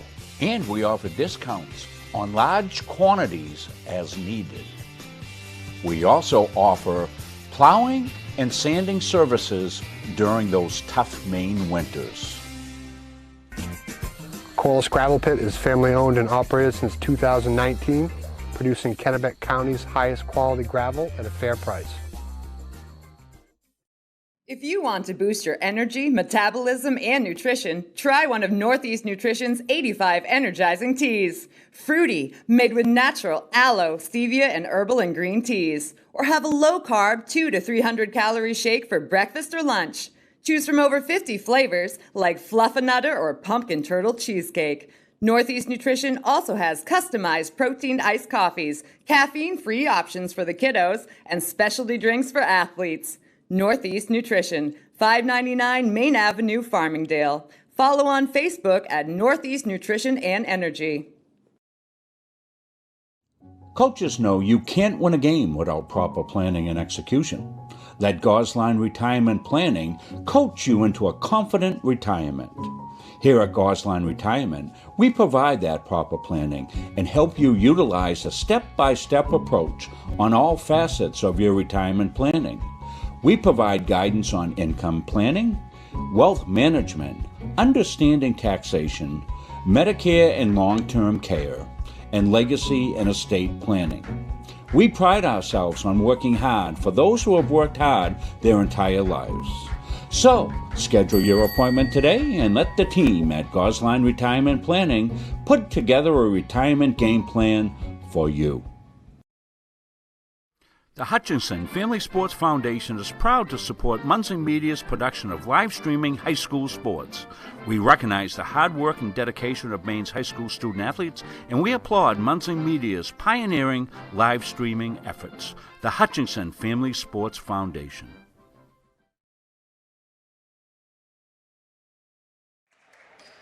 We're back here to Nuptial Center here on the campus of Gardiner High School. What a neat thing. Kind of reminds me of the stories I heard about you, Gary, back asking all the girls to marry you back the senior prom of 1970, so they dance with you, but that didn't work out very well for you. Ryan had much better luck tonight with Brittany than you did. And I waited for them to ask me.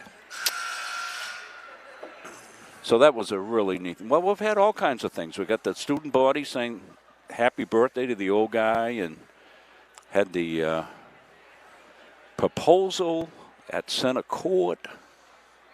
Just a neat thing. Boy, it's nice to have these things happen and again, isn't it, huh? It is. Isn't that great? Yeah. When you're in the golden years, it is. Absolutely. You know, we're in what they call the fourth quarter. Yeah, we are. Yeah.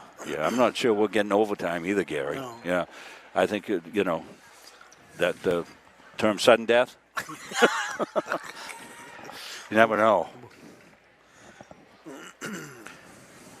We've been close, though. Well, as I said, I'm still the junior member of the crew. Dick's at 83. Gary's 69, but way ahead of me at 69. Makes the average age of our group. I'm not sure what. maybe one of the oldest in the country.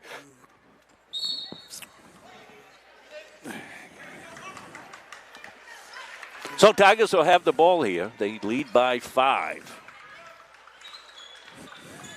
Johnson in the corner, gets it back underneath, reverses up and in, but no, it hit the wire.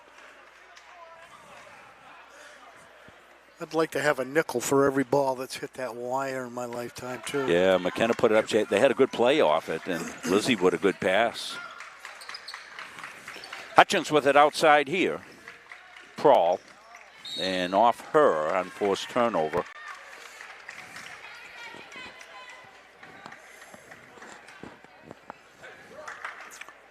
Two-man officiating crew here tonight. A lot of games around the state tonight. They're playing everywhere on a Tuesday night. And I'm sure some of them will try to move games around with this storm coming in. Gardeners have no choice. We'll talk about that in a minute during the free ball time. Gruber with it goes back to Johnson. Johnson wants to go left side, kicks it to Katsu. Back outside.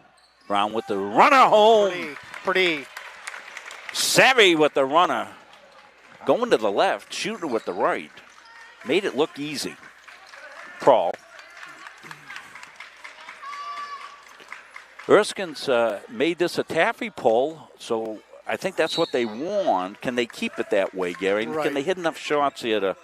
Yeah, I think that's the trick. You're right.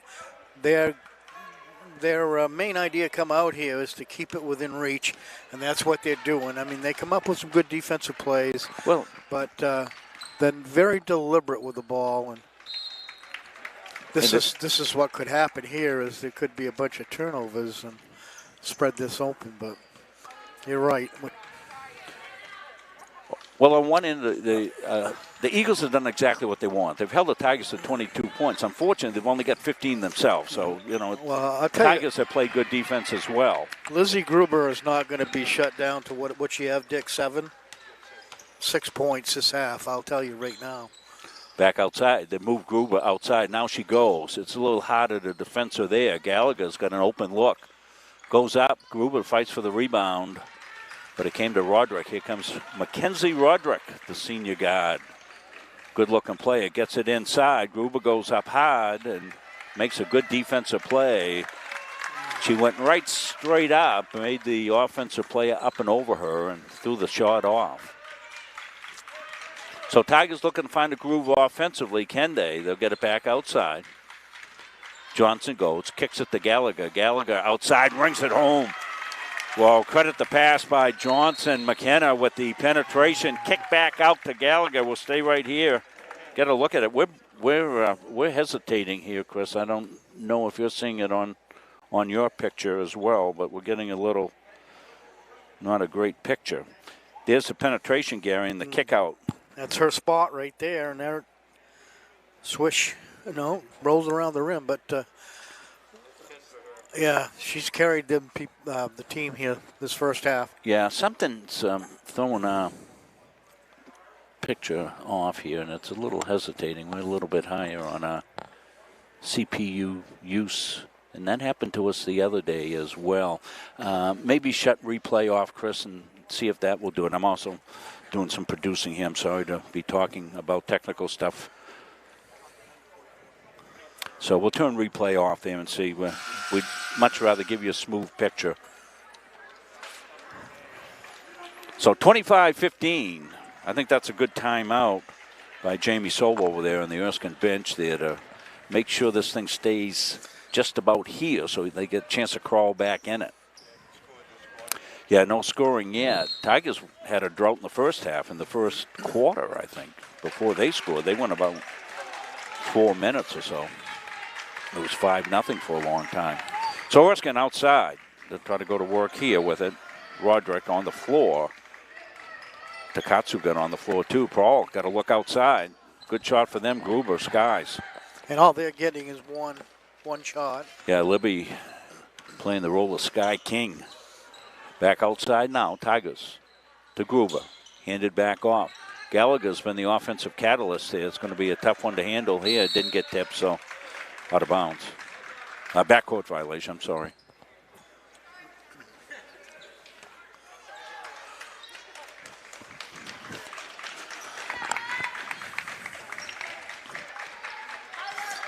Emma Strutt has been quiet offensively. Yeah, Emma had some good looks in the first quarter, but they've kind of defensed her pretty well.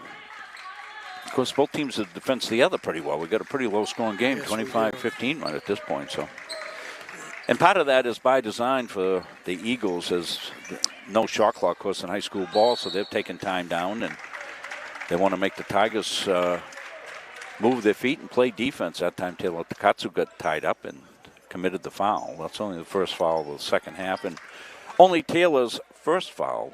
Nobody in foul trouble, Dick, I don't believe at all. So, yeah, Dick will usually alert us when somebody gets to 3 fouls. He hasn't done that yet. Grace Hutchins has 2 outside. Rebound, Gruber. Lizzie, as we said, 27 boards the other night. Gallagher. Back outside here to Takatsu, a moonshot, won't go. She falls the shot, but Hutchins does a good job to rebound here for the Eagles. Hutchins brings it up over the line. Swung around in front of the Erskine bench. Mackenzie Roderick. Tigers digging in on the D. Crawl's got it. Nothing opening up for Erskine there around the perimeter there. Move inside. There's Gruber with a rejection and a steal and a bump, and they will call the push. Well, that was one of the ones the official wanted to see what was going to go on there. And it's on Emily Clark. It's only her first. Lizzie does not only makes the blocks, but she does what great shot blockers do. They make the block, but they keep the ball in play, oftentimes to themselves. Right. And that was a perfect example there of Lizzie making the block, controlling the ball, dropped it, picked it up, got bumped. She's got great control of her body. When she puts those hands up, she goes up straight, and that's one of the big advantages that she's got. Gruber goes up. I thought backs off smartly. That was good inside. Stred did a good job inside, Gary. She's a good, smart ball player. Yes, she is. Yeah. Popped outside. Gruber's got it. Want to make the baseball pass. Yeah. Kylie Nichols was screaming down the court. Nichols in the game now. See if they can't shake her loose underneath. Nice idea right there. Kylie Nichols was wide open. A little too late with the pass. Samantha Golden with the steal. Roderick with it now. Going to bounce it inside to Clark. Clark going against Carver. Somebody went down in a heap, and Hutchins had a shot outside. So good pop by Grace Hutchins. That's their first point here in the second half with 2:50 or so left. Tipped away by Hutchins from Gallagher.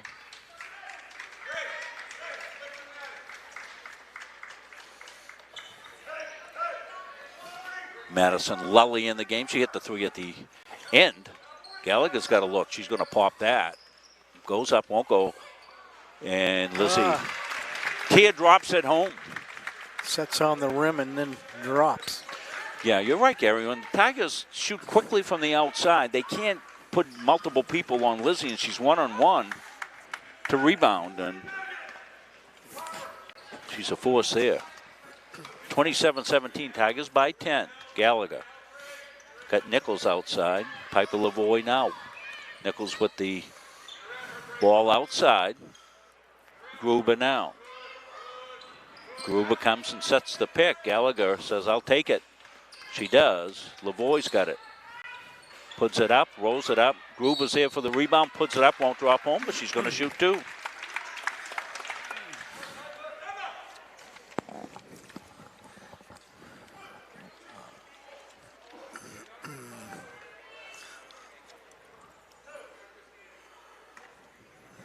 Yeah, we think we got that little glitch worked out of our picture. Lizzie all net. This Lizzie's first free throws of the game, Dick? Yeah, I thought so. She'll get another one. She had too early, okay. But not to the line a lot. 9 points so far. Counted as 10. So Tigers inching away, aren't they, Gary? Yeah, looks This is very similar to what happened in the JV game. Tigers were close, and then they got out to 10 and then 12 and increased it there.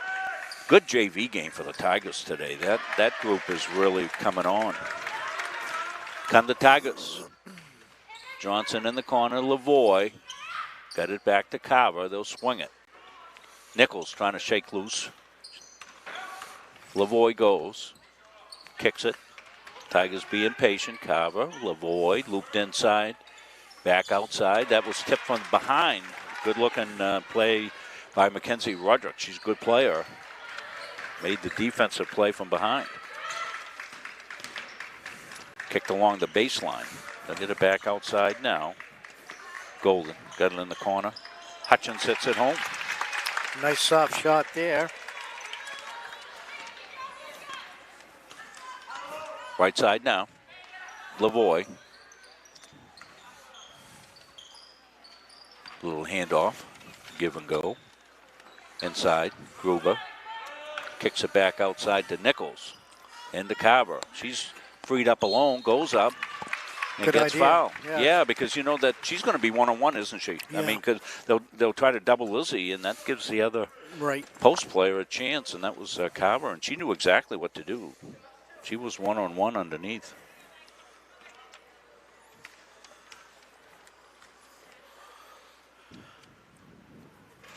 That rolls out.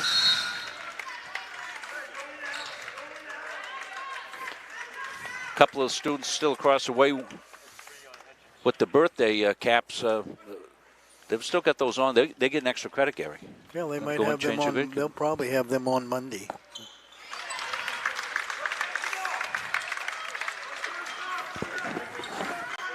We'll all be blizzarded in. Next time out, we'll go over our schedule here and let you know what's cooking outside. Also want to thank our donors. We'll run that donation screen as well. Prawl outside. Sarah goes, kicks it back outside. Down to 25 seconds. Kicked underneath. Gruber came over late, so they've got to kick it over. She's a great disruptor there. They'll go in and foul call, so Prawl took it. Lizzie Gruber intimidated Clark on that. She changed her mind real quick when she saw Lizzie coming over there.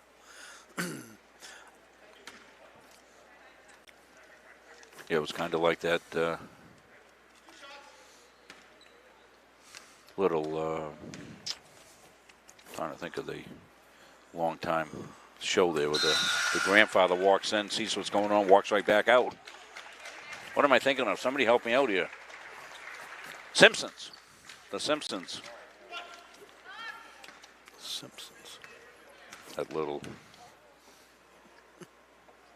scene where the grandfather comes in, hangs his hat up, picks it back up, walks back out. Don't forget, I'm a year older now, folks, so I'm struggling. Comes inside, Gruber, little give and go. Came back outside. Johnson. Taylor take it. Back cut. And that's a money's worth foul right there. Going to go on Mackenzie Roderick. That was a nice back cut. And Savvy will go and shoot free throws.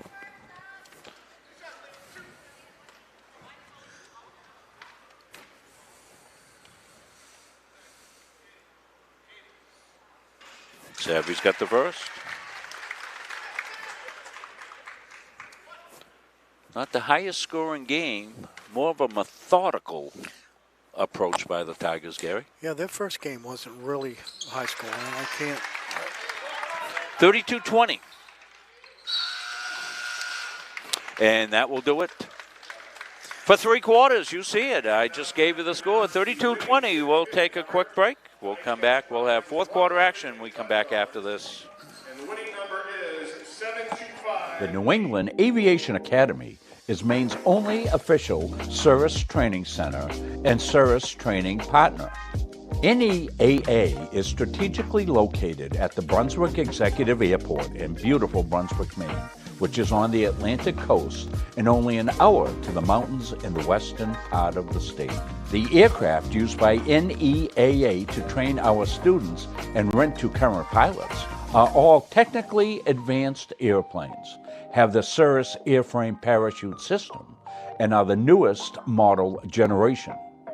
We train in the best equipment in the marketplace, which not only ensures clients are learning to fly aircraft the industry is utilizing on a daily basis, but also is the safest and most reliable. NEAA's facility at KBXM includes a spacious heated hangar, classroom space, and a private briefing room, which make for an optimal learning experience. So, come fly our 2021 Cirrus SR20 and experience the Cirrus life. New England Aviation Academy.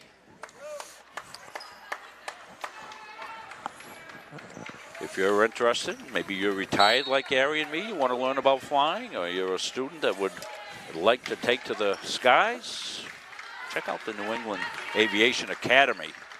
You saw the great facilities they have there, doing a tremendous job. Former Gardiner Tigers standout Earl Harvey, one of the co-owners of that operation. Back outside now, Roderick with it. So Erskine down by 12. Yeah, they're going to have to start attacking from the outside. I don't think that they're not going to come back in this game going inside. We know that, right? Well, they just took it inside. Yeah. Lizzie swatted it in the Right. parking lot. So yeah, you're right. They've got to.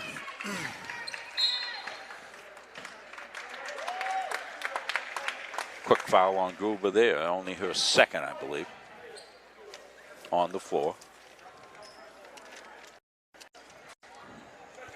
Yeah, you know, you're down by 12.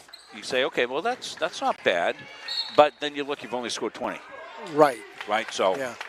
And you've got to come back from, you probably, to do that, you've got to score about 3-1 against the Tigers here this fourth quarter.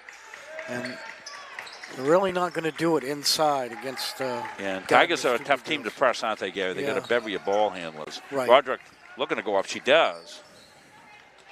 Second chance opportunity here. And that's a back-to-back quick fouls on Gruber.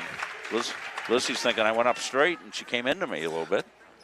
But I think that was a good decision to go back up. Stred did that, and she drew the foul. So that. Now, how many does Emma Stred have? Hits the first. No points. Just 2 points. See, she's been held down to. She's the top scorer out there. A couple of icicles there. She threw up frozen ropes for free throws. Got him home. Good free throw shooter.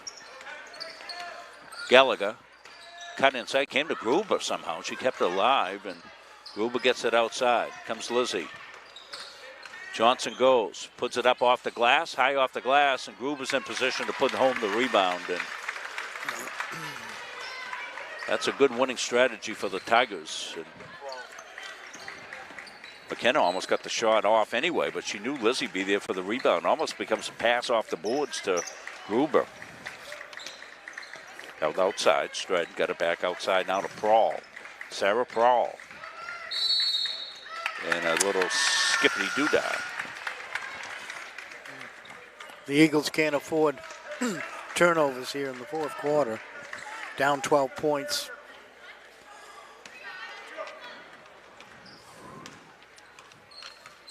Comes McKenna Johnson, left side now. Savvy goes on the swoop and lost the ball, and they say it got tipped, so I think Tigers might have caught a break there. I don't know if that got tipped. Fisher right down underneath it. Been a well-officiated game. We'll see some great officiated games here. Back outside won't go. Lizzie's got to be careful, and she is, and it'll be Erskine ball. Yeah, sometimes you get that third foul there, and you got to be really, really conscious of that. Fortunately for Coach Mike Ray. Lizzie's a veteran, and early in her career, she had to play with early foul trouble a lot, so she's used to doing it. Rung out. Takatsu will do the battle underneath, and Gruber will just stand there, put her hands up. Lizzie says, good job, partner. That's what I needed you for right there. And Kayla does so many of those little things, Gary, that don't always show on the scoreboard. Exactly. Little give and go. And Prowl anticipated it well. Tigers a little lax with the basketball here. Roderick comes ahead here to Golden, back outside to Prowl. She's going against Johnson. Johnson's a good defender, very quick. Underneath now. And Gruber with a block and a possession, just like we talked about. Textbook right there. She had 7 blocks in the game the other night. Dick's got her for 5 today, so. And about 16 rebounds, so. Those are all unofficial. Lizzie almost with a great no-look pass to Megan Gallagher. Megan was down there all alone, and I'm betting dollars to donuts she'd knock that one home.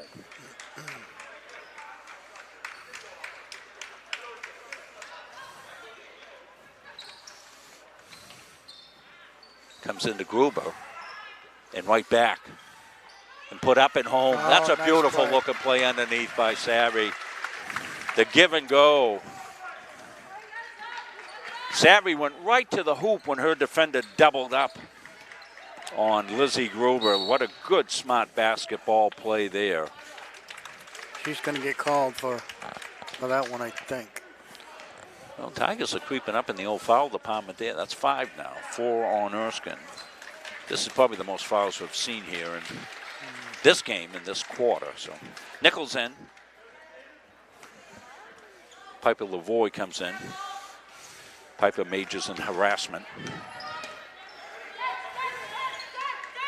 Back outside.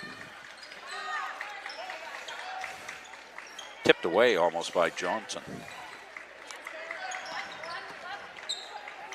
Golden gets it back in the corner. Erskine being deliberate here. I don't know how many times they can come down and be this deliberate. Right now, though, they can't afford to be taking this much time off the clock. Yeah, Tigers will take that. There's a pop outside. And Takatsu makes room for herself on the rebound. Drops it off to McKenna Johnson. Here comes McKenna. In the corner it goes. Popped out there. Going to be a little short. Rebound. Out to Erskine. Now they want to run. Takatsu in harassment mode does a good job. Stops the ball. Now Lavoie is on Lully outside. On the take. Barber. Knocked away. Popped outside. Won't go. And Taylor Takatsu came screaming in on the rebound. Won't go. Gruber's got the rebound. And we'll stay right with it here, Chris. It'll be a good time to thank our donation folks. I want to thank you so much for donating here. Helps us do more games and pass the wealth along to the people that help us out. We're not any of us getting rich on doing this. We love to do it. People said, geez, you're working on your birthday. I wouldn't have it any other way. I love being out here with the kids and doing this. And Gary and Dick, we love working together. I've got my grandson Owen right beside me working. So this is great stuff. I love this. And we're able to do this because great people like you and making the contributions that our anchor sponsors and our local Gardiner sponsors do. A couple of more games coming up here. Our next one is the one Gary alluded to on Friday night. The Nokomis boys will be in here. Now, they won't allow a full gym. There's a certain percentage that they'll allow. I forgot to ask Nate. Yeah, so if you want to get here, you got to come to the JV game. Plan on coming into that game to get yourself a seat. But if you can't get there, we'll have it for you here on Munson Media. And then Saturday, if the storm of the century doesn't blow us all away, we'll be here Saturday night. Comes outside to Gruber. Piper to Gruber. She'll kick it back outside. Nichols got loose. A little skitter. Hutchins going to come back in. Prowl comes back in. darn close to the score of the first game here between these two teams. I think it was 38-24. Comes back outside now. 3:16 left in it. Stay with us post-game for the Gardiner All Sports Boosters Club post-game show. Gruber came over, harassed the shot, and got the rebound. Yeah, she's really bothered Emma Strait here tonight and shut her down. I want to thank Lizzie for my happy birthday pen. I'm going to wear it till next year, all year. Hope you get another one next year. She'll be here. We hope you are. Gallows humor here from the Munzing Media Crew.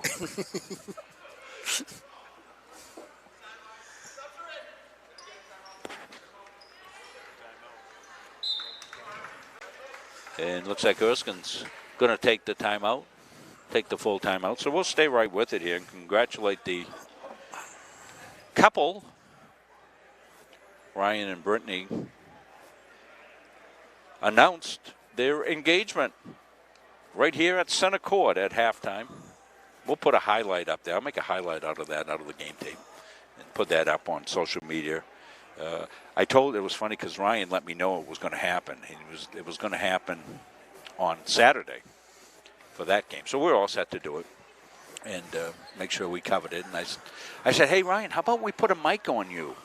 And he went, just about like that.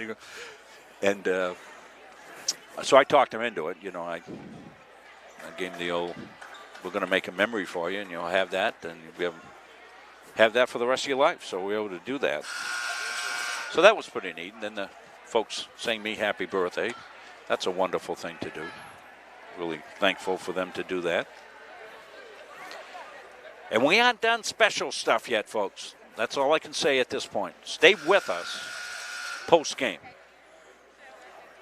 I guess I could say it because I wouldn't be spoiling it. Yeah. I don't think Mike Gray is monitoring our broadcast, but Mike's at 199 wins, and if he wins that, they're going to present him with the game ball post-game. So stay with us here for that. We'll have that down. We'll have Nate Stubbard all mic'd up. Tigers got to finish out this one. They look well on their way to doing it, leading 36-22. They've dug in on the D. Much better ceremony than Tom Brady got the other night.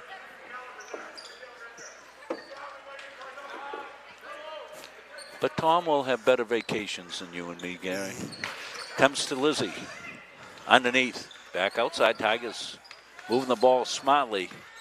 Gallagher in the corner when the floater puts it up. Oh, my God, we're going to get a call, and they're going to think about it, and they're going to call it play control, as they have all night. Good call.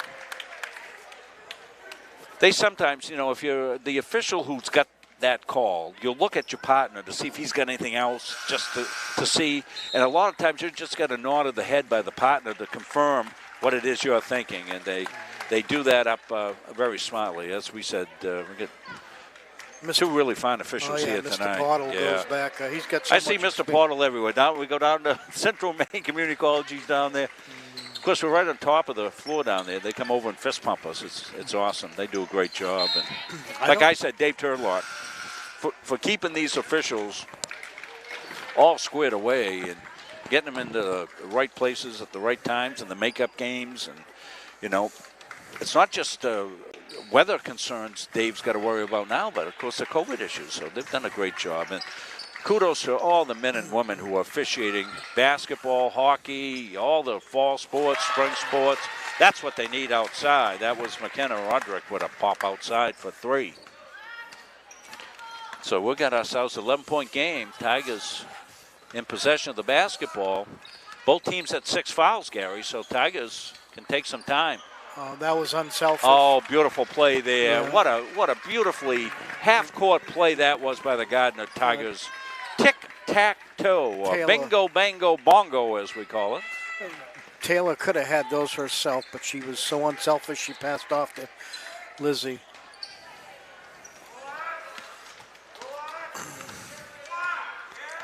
Comes Gallagher with it.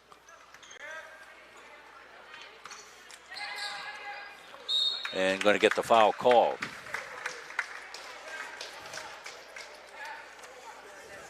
So I think probably what we should do, Chris, is stay right here post-game. Stay right here post-game, Nate, and we'll read the action on the floor as to how this is going to go.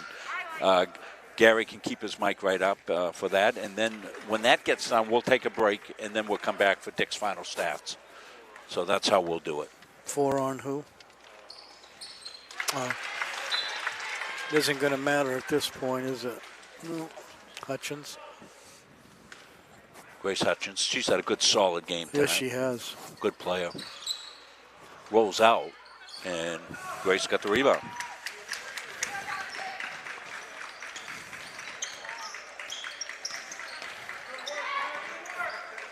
Grace's mom, Teresa, graduate of Gardiner Area High School.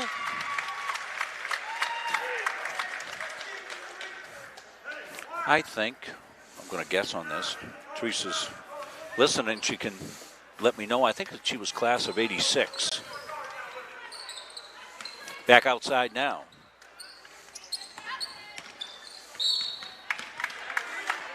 She's across the way. I believe so, right there. Yeah, this is nice at Gardiner because a lot of the fans that can't get to away games other places, they had to come here to Gardiner. Of course, Erskine, not that far. Wow. So they had nice representation here tonight. Erskine always supports her athletes. Taylor Takatsu at the free throw line. Taylor's got the first one. 15-point Tiger lead. Didn't get anything on the guys' game. What I'm thinking is they probably started later because we had a 1-hour JV game. And a well-played game. And no freshman game. There was no freshman game, so we started on time. We started we that actually JV started like Erskine was a little late getting it, so we started like 5:02, 5:03. Comes back, Tigers running things down, and Lizzie will swoop a rim and won't go. She'll pick up the rebound, won't go. Takatsu will drop her home. And that's going to be a substitution timeout by Mike Gray.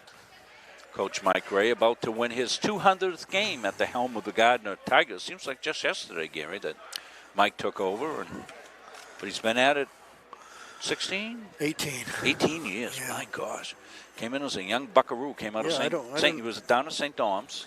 I don't remember him even coming in teaching.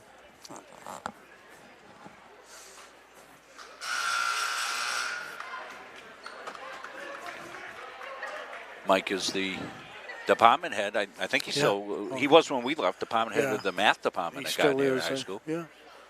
Oh, he was downstairs where we were, Rob. Yeah. Originally. So Mike's been a long-time staff member here at Gardiner Area High School. Tallest guy in the school. Back outside held now. Hayden Hogan the game with some of the substitutions and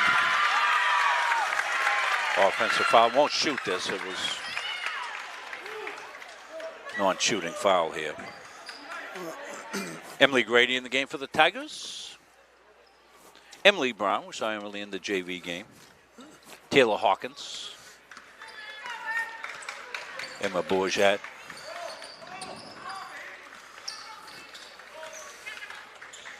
Taylor Hawkins with it now. Going to weave outside.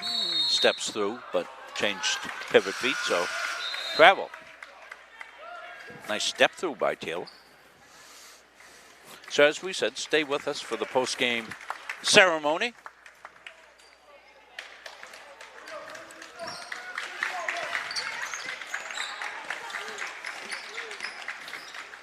Some of the JV kids that we saw. Hayden Hogue fills it up with a 3-ball. And that's going to do it. Tigers will hold the ball. Hey, and they watch will it. Get win. this. Get your coach. Oh. I thought they were going to. Yeah, it's not Gatorade, but it's confetti, so we're going to stay right with this here. Let's go downstairs. For just a moment, we have a very special announcement to make. Zoom in on that, Owen. Coach Gray, could you please join me at center court? This is not a proposal, I guarantee it. Great line. Thank you. Tonight is Coach Mike Gray's 200th win. And on behalf of Gardiner Area High School and the girls basketball program here at Gardiner, we would like to present him with this commemorative basketball on his 200th win. Congratulations, Coach Gray, and thank you for everything you've done for the girls basketball program here at Gardiner. Just a real classy guy, Mike Gray. Congratulations, Coach Gray. Done a great job building this program Hold on, let me up. get my camera. Yeah, this program is in such great shape. Well, when I was in the other day setting up early, I had to go down to Central Maine for an afternoon game. And Mike and his team were in here running the first and second grade youth program. The kids were doing the drills with the kids, and Mike was here coaching up his kids. So very special moment here for Coach Mike Gray and his players. And, of course, all the great players that Coach Gray has had here in all his years. You think back, Lauren Chadwick and Ellie Day, and I'm surely missing somebody. Yeah, Kelly Maycumber. McAllister. Yeah, Katie McAllister. And we apologize if we leave anybody out, but just riffing here on some of the fantastic kids that Coach has had play for him. And the kids love playing for Mike. He holds them accountable. He's firm, fair, and consistent with them. Just what you want in a coach. And if you have a young basketball player here on the ladies' side for the Gardiner Tigers, you want to know that you're sending your kid to a man of great character in Coach Mike Gray. So congratulations, Coach.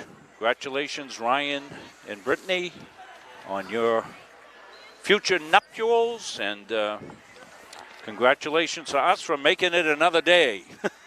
So we'll take a break. Gary, your final thoughts on it. I usually do Gary, final thoughts. Very relaxing game. I really enjoyed it. I think both teams played to their capabilities, and I thought Erskine really came in here and had a game plan and followed through. It just wasn't enough.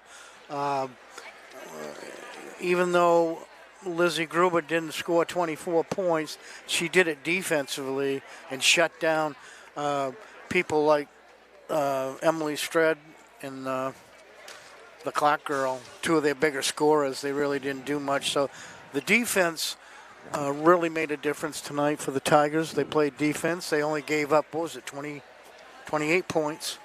That's pretty darn good. If you've got a team that can hold an opponent to 28 points, that's something you want to shoot for every game. So it was really an entertaining, good game. It wasn't a bunch of sloppy plays, not a lot of turnovers, very well officiated. Just a great game between what I thought it might be. I thought it would be maybe a 12, 15-point game in the end, but it was well played, much closer than that. So Tigers will move on now to Nokomis.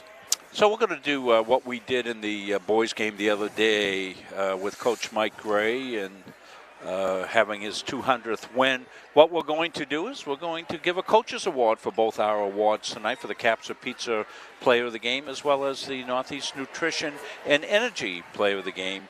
We'll give coaches awards, and in memory of to commemorate his 200th victory. There's probably somebody in this program, a manager or somebody else, who deserves one of these awards. So we'll let Coach decide where he's going to go with that. We'll take a quick break, and we will come back. We'll have the Gardiner All Sports Boosters Dick Layton postgame show. But first, these messages. Same thing as always. That's the front of the net. All those little things to make you what you are. 0, 3, 1, 2, 3, 0. Okay, let's go. 1, 2, 3. Sit right here.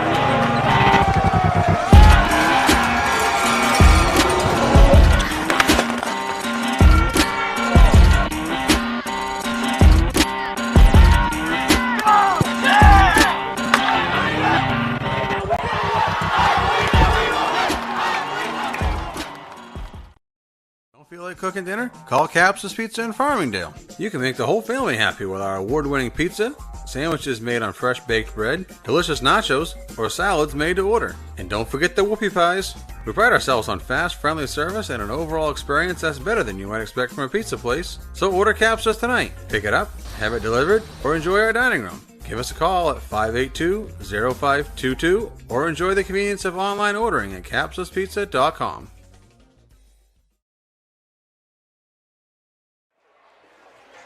Rob Munzing and Dick Layton are rejoining you here for the post-game stat show. As we said, Coaches Awards for both our Caps of Pizza Player of the Game and our Northeast Nutrition High Energy Player of the Game. But let's go through the post-game stats with our Dick Layton. Dick? Well, before we do that, Rob, I got to commend you on your 69th birthday. We got a wedding proposal at midcourt. I know. And we got a 200th game victory. You can't do any better than that. A lot of great things happening here in the John A. Bergoli Memorial Gymnasium tonight, and great night. Yeah, that was nice. Erskine came in here to play in the first. They got the first 5 shots, 5 points, and led 5-0 right there. Gardiner came back and spirited play and moved the ball around real well and won the game 42-28. Sure, we'll get there. We'll go to Erskine first. The big girls were held pretty much at bay, but Mackenzie Roderick did have 8 points, 5 for Sarah Prow, the playmaker outside. At the end of it, Hayden Hogue had a 3. Madison Lully had a 3 at the end of the first half. Emma Stroud did have 4 and 5 for Grace Hutchins, who had 4 fouls. She's the only one in real foul trouble. They had 11 turnovers. Lully had 3 fouls. Go to Gardiner. Gardiner.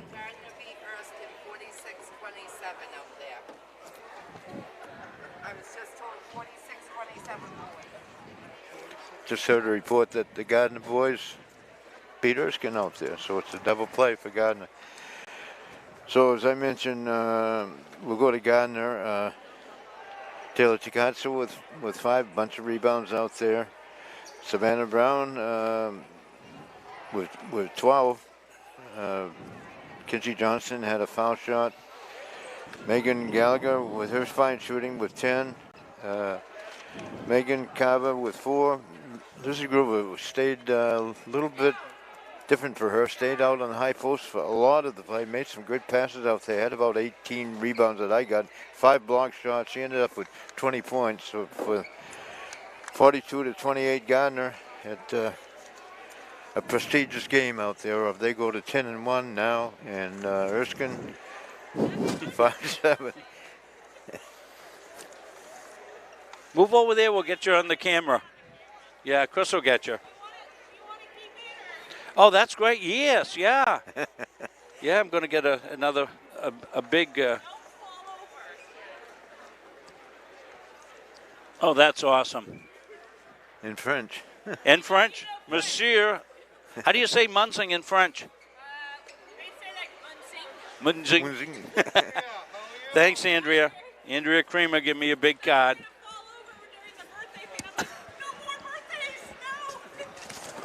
Falling over pretty soon. Yeah, Chris will give you a shot of this here. This is pretty slick. Comes up with a cane. Fantastic, fantastic folks here in Tiger Town. Love it. Thanks, Chris. So, Dick, I don't know where you were. It's been one of those nights we've been doing. No, we got so good. You're good. Okay, so we're all set. Dick's all the way through the stats. So that's going to wrap it up. What a night here from Gardiner. The Tigers win the basketball game. Engagement, 200th victory, and birthday wishes. Great to be a Tiger. So that's going to do it from here. We'll see you on Friday night. Big one here as the Nokomis Warriors will be in town. Boys basketball. We'll be here for that one, for the JV game at 5, varsity game at 6:30, and then Saturday again here, girls basketball. So that's going to do it. Until then, so long, everybody.